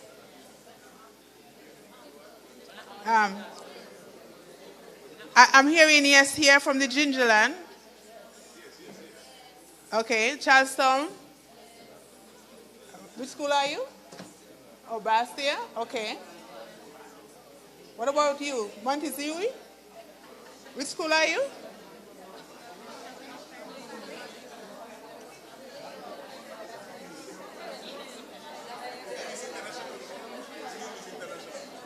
Oh. Do you have a plan? Quiet. Do you guys have a plan at your school in the event that there's a disaster? Okay. Oh. Okay, your teacher said it. Yes. Give her the mic. Give her the mic. Oh, okay.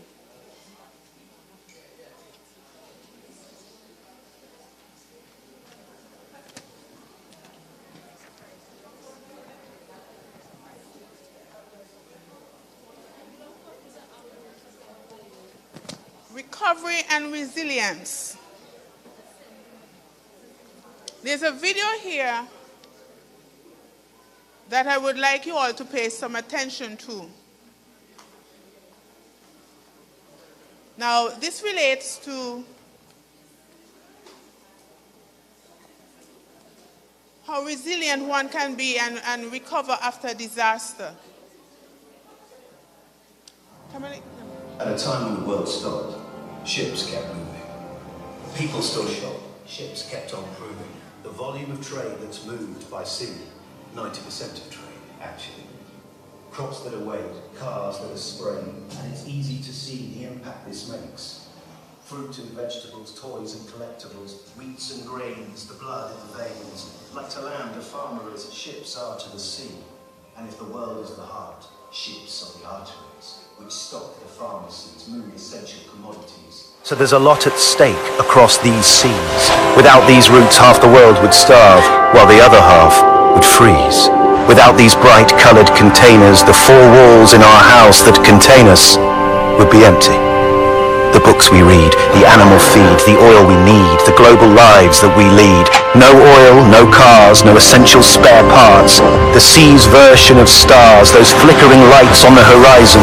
By moon and by sun, but the journey is never done. As a supertanker proves, the distance it moves is equivalent to 3 times around this Earth a year. And we are served by over 61,000 ships. The things we buy, the things that shops sell, the 1.7 million seafarers, it's more than just engines that propel this industry. And it's easy to see that a lot is owed to the people that load. 6,000 ports worldwide, but it's not all plain sailing. It's rough seas and piracy warnings and the change that this inevitably causes. The sea covers 70% of our planet, so you can see why we need to plan it. A global community of knowledge and passion, from salt and sugar to the latest fashion. Our ships keep moving products we love using. Ships make the world go. They help trade flow and let business grow.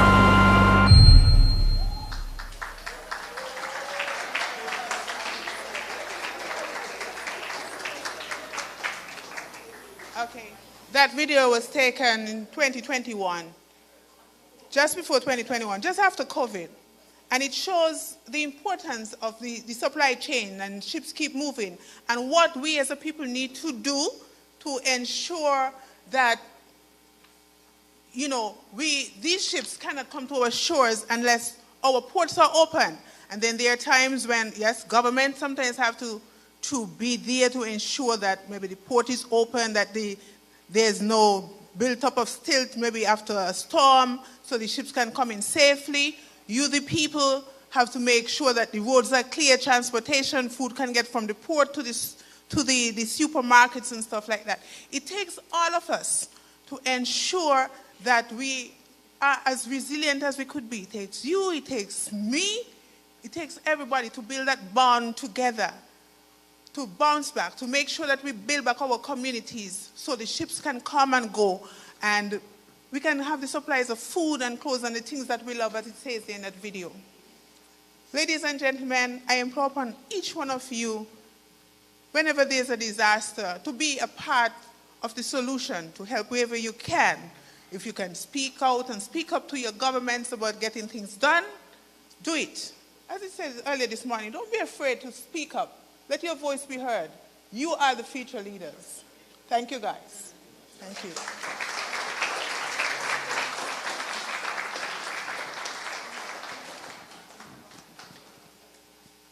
On behalf of the organizing committee and all of the youth here, I want to say thank you, Ms. Liebert, for this really wonderful presentation and the engagement of the youth. I know that they have taken in all that you have said, and we know that you, as the youth, you will go back and be more empowered, be better equipped as you go back into your schools and your communities. Thank you very much. So we are transitioning immediately. We are inviting UNICEF, and of course the introductions will be done by themselves, who they are and everything else. Hi, good afternoon, everyone. No, I need a little bit more energy than that because this is the last session of the day. Good afternoon, everyone. Good afternoon. Perfect. Y'all sound beautiful. Y'all really do. So, today I'm joined by two of my colleagues. Shout out Marlon and Kareem. Please make yourselves known. Kareem, bring the energy. Great. And Marlon? Great. So we're from UNICEF, the United Nations Children's Fund, and we work with young people like you every single day of our lives. Now, that's very exciting, right? Yeah, it's exciting.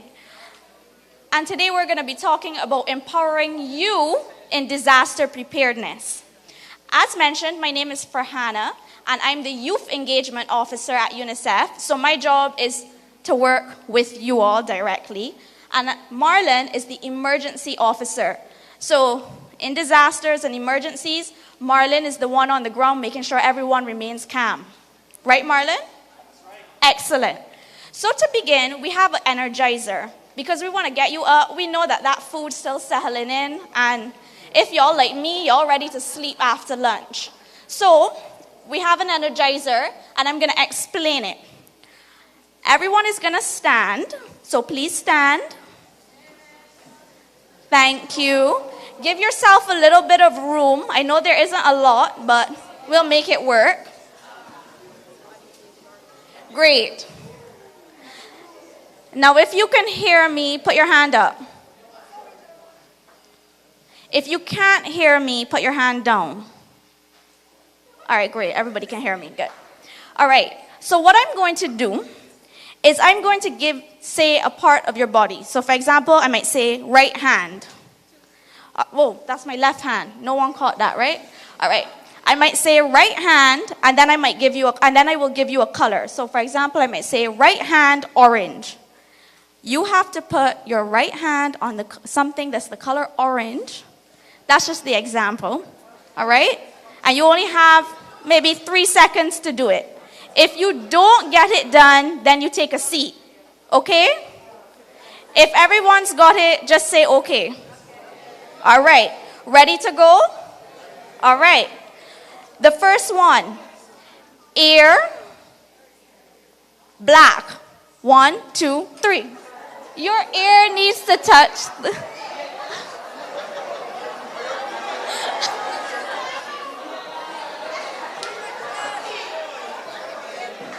All right, okay. All right, calm down, everyone. So your actual ear needs to touch the color black. If you didn't get that, sit down.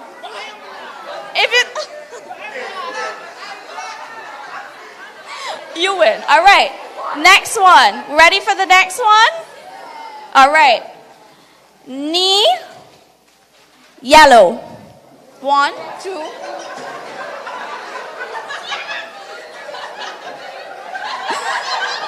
Thank you. Thank you. Very good. If you didn't get that, please sit down. All right. Next one. Nose. Blue.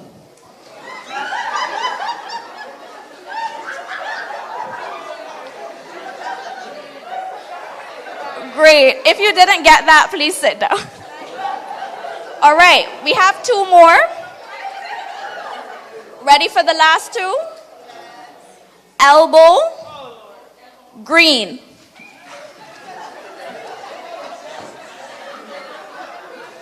Great, thank you. And the last one, back, red.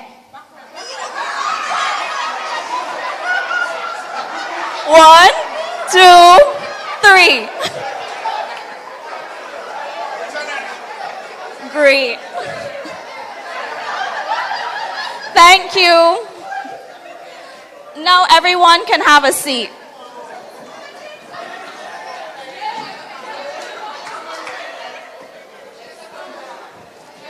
Excellent. All right, let's bring our attention back to the middle of the room, me.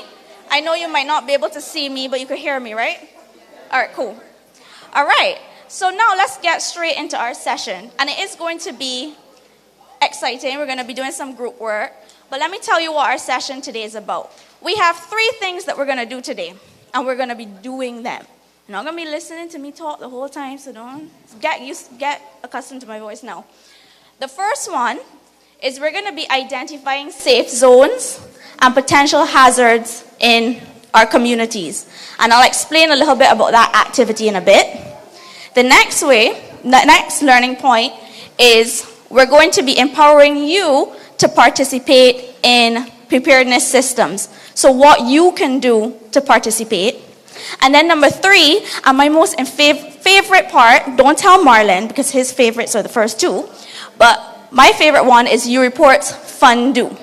I'm going to be showing you a little bit about how you could engage with Fun Do. And I'll share more about that. So let's get straight into it. For the first point, we have an activity. So listen carefully to the instructions for this activity.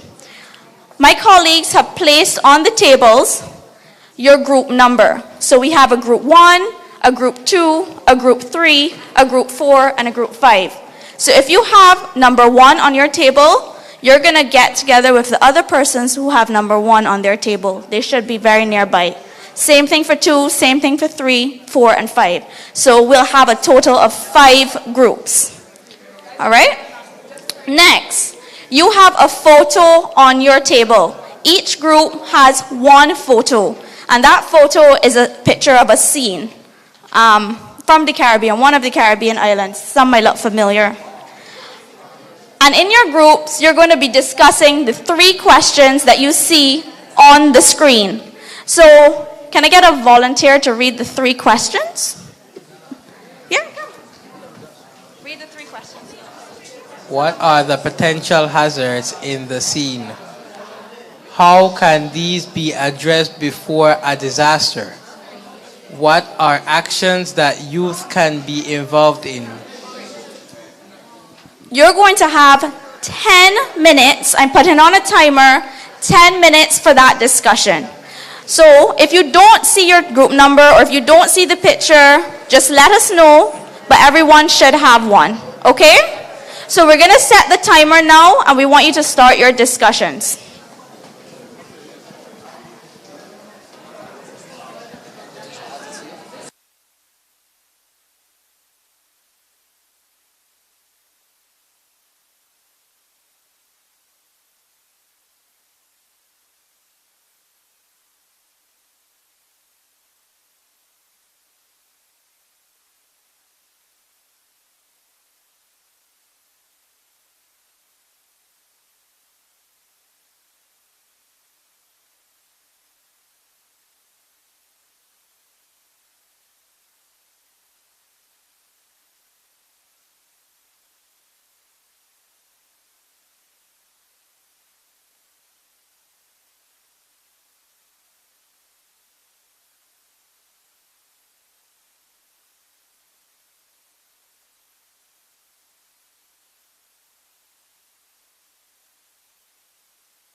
indicate which picture you had as a group.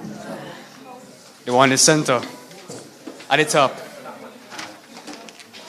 for reference. The one in the center at the top as well.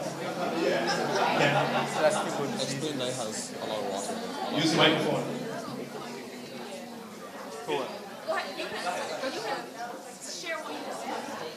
Oh, for the questions? So, Speaking now.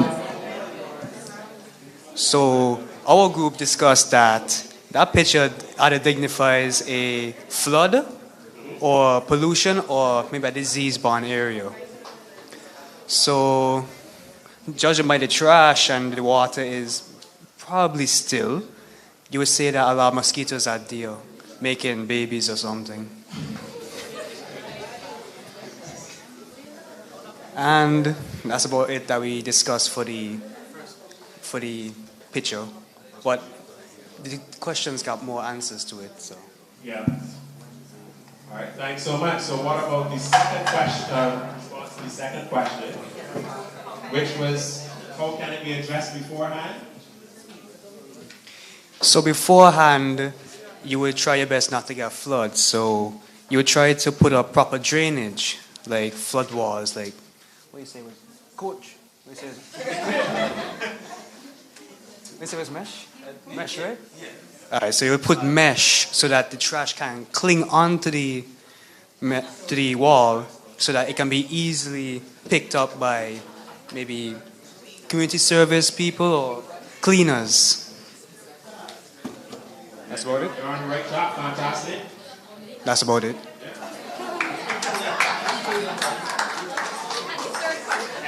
And so last question, we do this quickly. Anything you think you and the group discuss as it relates to how this can be involved in preventive actions?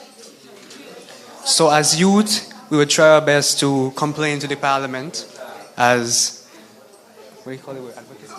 As an advocacy, basically raising voices and what's not. And if it's in a community, you can spread awareness with signs and talking to the many houses in there. And the most important is talking with your family, because who knows, maybe they will spread the information to other people as well. That's what us as youth can do to improve. Oh yeah, the youth can also do community service as well, which is a big part to help. All right, good fight. Give up our part to this.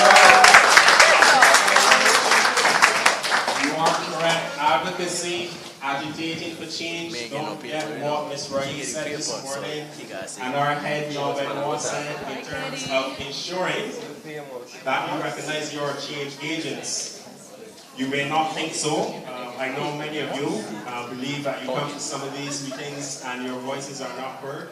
As Johanna said, we at UNICEF, that is not our policy. We want you to be involved, determine what has to be done. You tell us, and we determine how to go about that.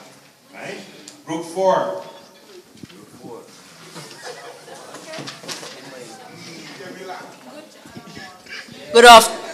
Good afternoon, everybody. So, for group 4, as you look at the screen, right, we have the image of those buildings on the hill, a lot of bush, yeah. So, for the first question, some disasters that can happen is, number 1, of course, landslides. Plenty rain can cause landslides in this area, as you can see there. Yeah, y'all know how landslides work. And then we have fires, of course, fires. It can spread very easily because the houses, and in addition to the trees, they're very closely together, and so if one catch fire, it will continuously go on and on and on. Yes, tough for the firefighter in the building. So we have hurricane as well, as along with earthquakes and erosion in relation to landslides. Question 2.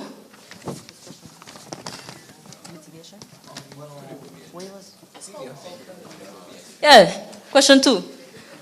How can these disasters be addressed? Well, Number one, we can start by cutting down the trees, overhanging trees especially, and fixing the infrastructure of the houses. And as well as implementing retaining walls along the sides of the roads. That's it for number 2. So what can the youth do? What can the youth do? Well, basically, we can start by creating campaigns and engaging in social media. So this can help in preparation of emergency kits.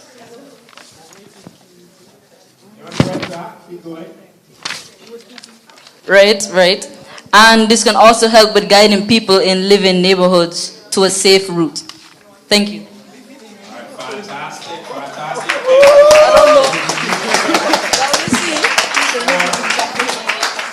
And Kareem, I must be honest, I'm getting a big worry in terms of these responses from the point of view that I may be out of a job. So I am very glad that the head of CDM and my head have left, because these responses are indicative of persons who really know what they're talking about. So we mentioned advocacy as group 5, but another part of that, you need to know what you're talking about. And of course, you very much, based on your responses alone, know what you're talking about. So group 3, no pressure. No pressure.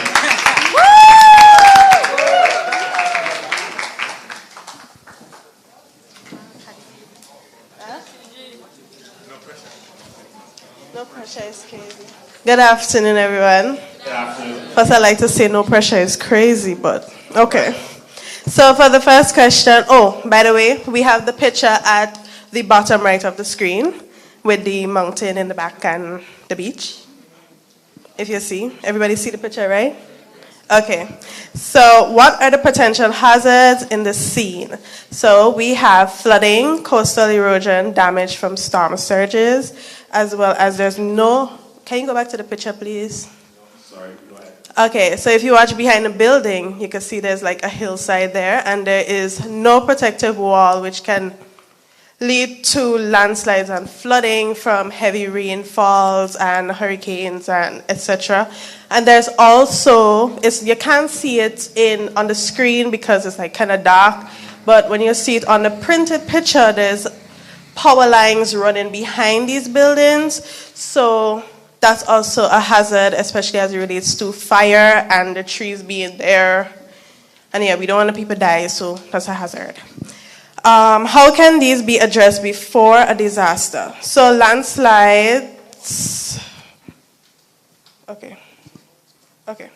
So for the landslides, we can build a retaining wall behind the houses to hold up and reinforce the mountain to prevent it from sliding. That's one. Then we can also create policies to prevent people from building along the coastal areas, like how these people build up very close to the ocean and stuff. And then we can also create an evacuation plan for these people so that they can evacuate to safe zones and go to higher grounds and stuff in the event of storm surges, hurricanes, etc. We can also do land reclamation, which is basically reclaiming the land like in Port Sante, in St. Kitts, and I think along Old Road, that was reclaimed land to prevent flooding and stuff. And that was also done in Grenada, in the town where the bus terminal and the mall sits. That was also reclaimed land.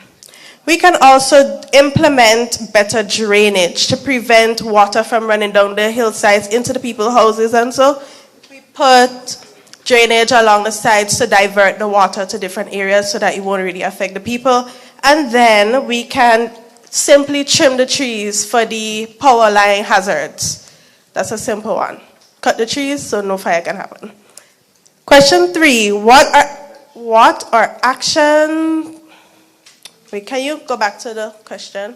What are actions that you can be involved in? First, the youth can be involved in replanting projects such as mangroves along the coastline to prevent coastal erosion. Also, the youth can implement protective planning policies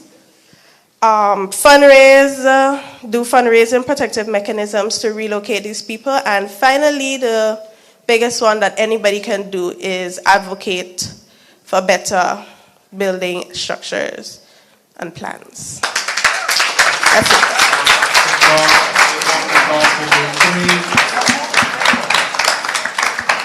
The only thing I would say is, in addition to the planning, and this goes for everyone, it was mentioned today as well, but simulation exercises are tested of the plans. So it was mentioned in previous sessions about whether your school or family has a plan. A plan is not enough, but you must be able to exercise the plan, because what is a plan if you don't know about it and where to go? So that's the only point we'll give. A fantastic job, Group 3. Group 2.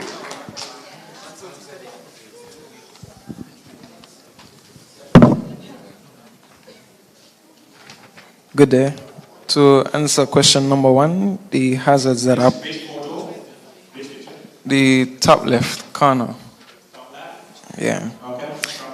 So the 3 main risks, hazards are posed due to the low-hanging power lines, the trees in the backgrounds, and the exposed glass windows and the galvanized roofs.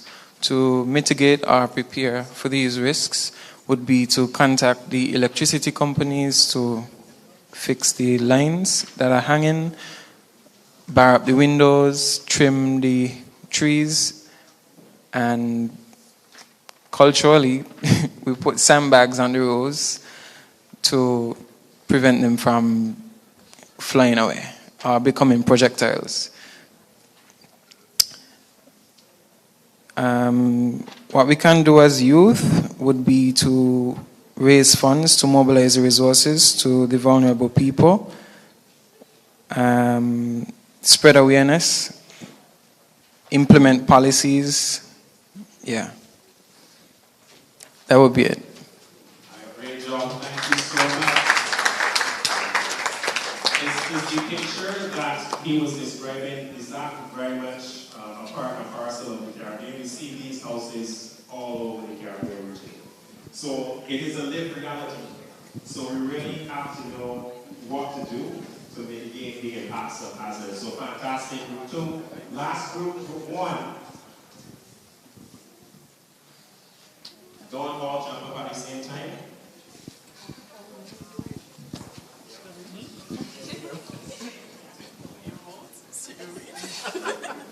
Okay, so we got the photo to the upper right, right? So for question 1, some of the hazards we have identified are flooding, low power lines, collapsed buildings could occur, also poor traffic flow, overcrowding, and fire. In terms of question 2, our responses are reconstruction of drainages and clearing of drains to prevent flooding. We have evaluated the building codes. As you can see, most of the buildings are kind of old. We have relocation of the market and one-way traffic, because in the case of an emergency, you want the emergency vehicles to have a place to drive through. And we also have training individuals. For instance, the buildings, when fires occur, persons know where the emergency exits are, and so forth. In terms of question 3, we have cleaning efforts. Youth can assist with the cleaning of drainages and so forth. We have community entity plans for a few of the buildings, so the staff is aware of the emergency exits, the first aid kits, and any additional information that they would need, where are the confidential documents stored or something like that that they would need to secure in the case of an emergency. Also the safety zones or muster points and so forth. And last, oh sorry, that was the last thing we had. Thank you. Thank you so much. I think we all have to give ourselves another round of applause.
And on that point, that brings us to UReport. Now, how UNICEF ensures that we reach all the young people that we serve in the islands that we cover, we can't meet with you every day like this, but we have a system called UReport. And UReport allows us to stay connected to you via commonly used social media apps, like the ones that y'all were probably using during the sessions today, right? All right, so here's what we're going to do. We're going to learn a little bit more about UReport and Fundu. So Fundu is a little bot that you can access via WhatsApp, Instagram, Twitter. I don't use Facebook anymore, but Facebook as well. And it helps you to learn really cool stuff that you can take with you and learn at any point in time that you want to learn it. So we have something called a climate literacy course on our Fundu bot, which basically teaches you all you need to know about climate change, climate justice, and gives you the knowledge you need so that when you go into spaces, you know what is being spoken about, you know the major trends that are happening, and how you can then advocate for change, like what Marlon shared. So, you have a QR code on your table. It should be in green, and I want you to scan it. When you scan it, something's going to come up. It's going to take you to WhatsApp, and it's going to ask you to send a message, the word climate. So go ahead and send the message, and what's going to come up is what you see similar on the phone. You can choose any one of the 5 exercises that are there to do, any one that you want to do, and try it out. The first 3 persons to complete one of those exercises before we close today will get a very special prize. If you need help, I'll come around and give you a hand. I do know that we have some persons that aren't from St. Kitts and Nevis. So if you are, for example, from Barbados or Trinidad and Tobago, we have a special QR code for you. If you're from none of the 3, you can use the OECS one, right? So any country in the OECS. Over to you to scan the QR code, and we're going to come around and give you some help. Remember the first 3. We'll give you about 10 minutes to complete the first exercise, and then that's when we end.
in the cool of the day. I can't imagine you just sharing your heart and he say anything he wanted to say. Woo! I wanna talk, I wanna talk, I wanna talk, I wanna talk, I wanna talk. Let's get it on. Whoa, yeah. I read in the Bible where you used to come down and talk with Adam in the cool of the day. I can't imagine you just sharing your heart and he say anything he wanted to say. Yeah. And I was thinking maybe we can do the same, dear God, would that be okay?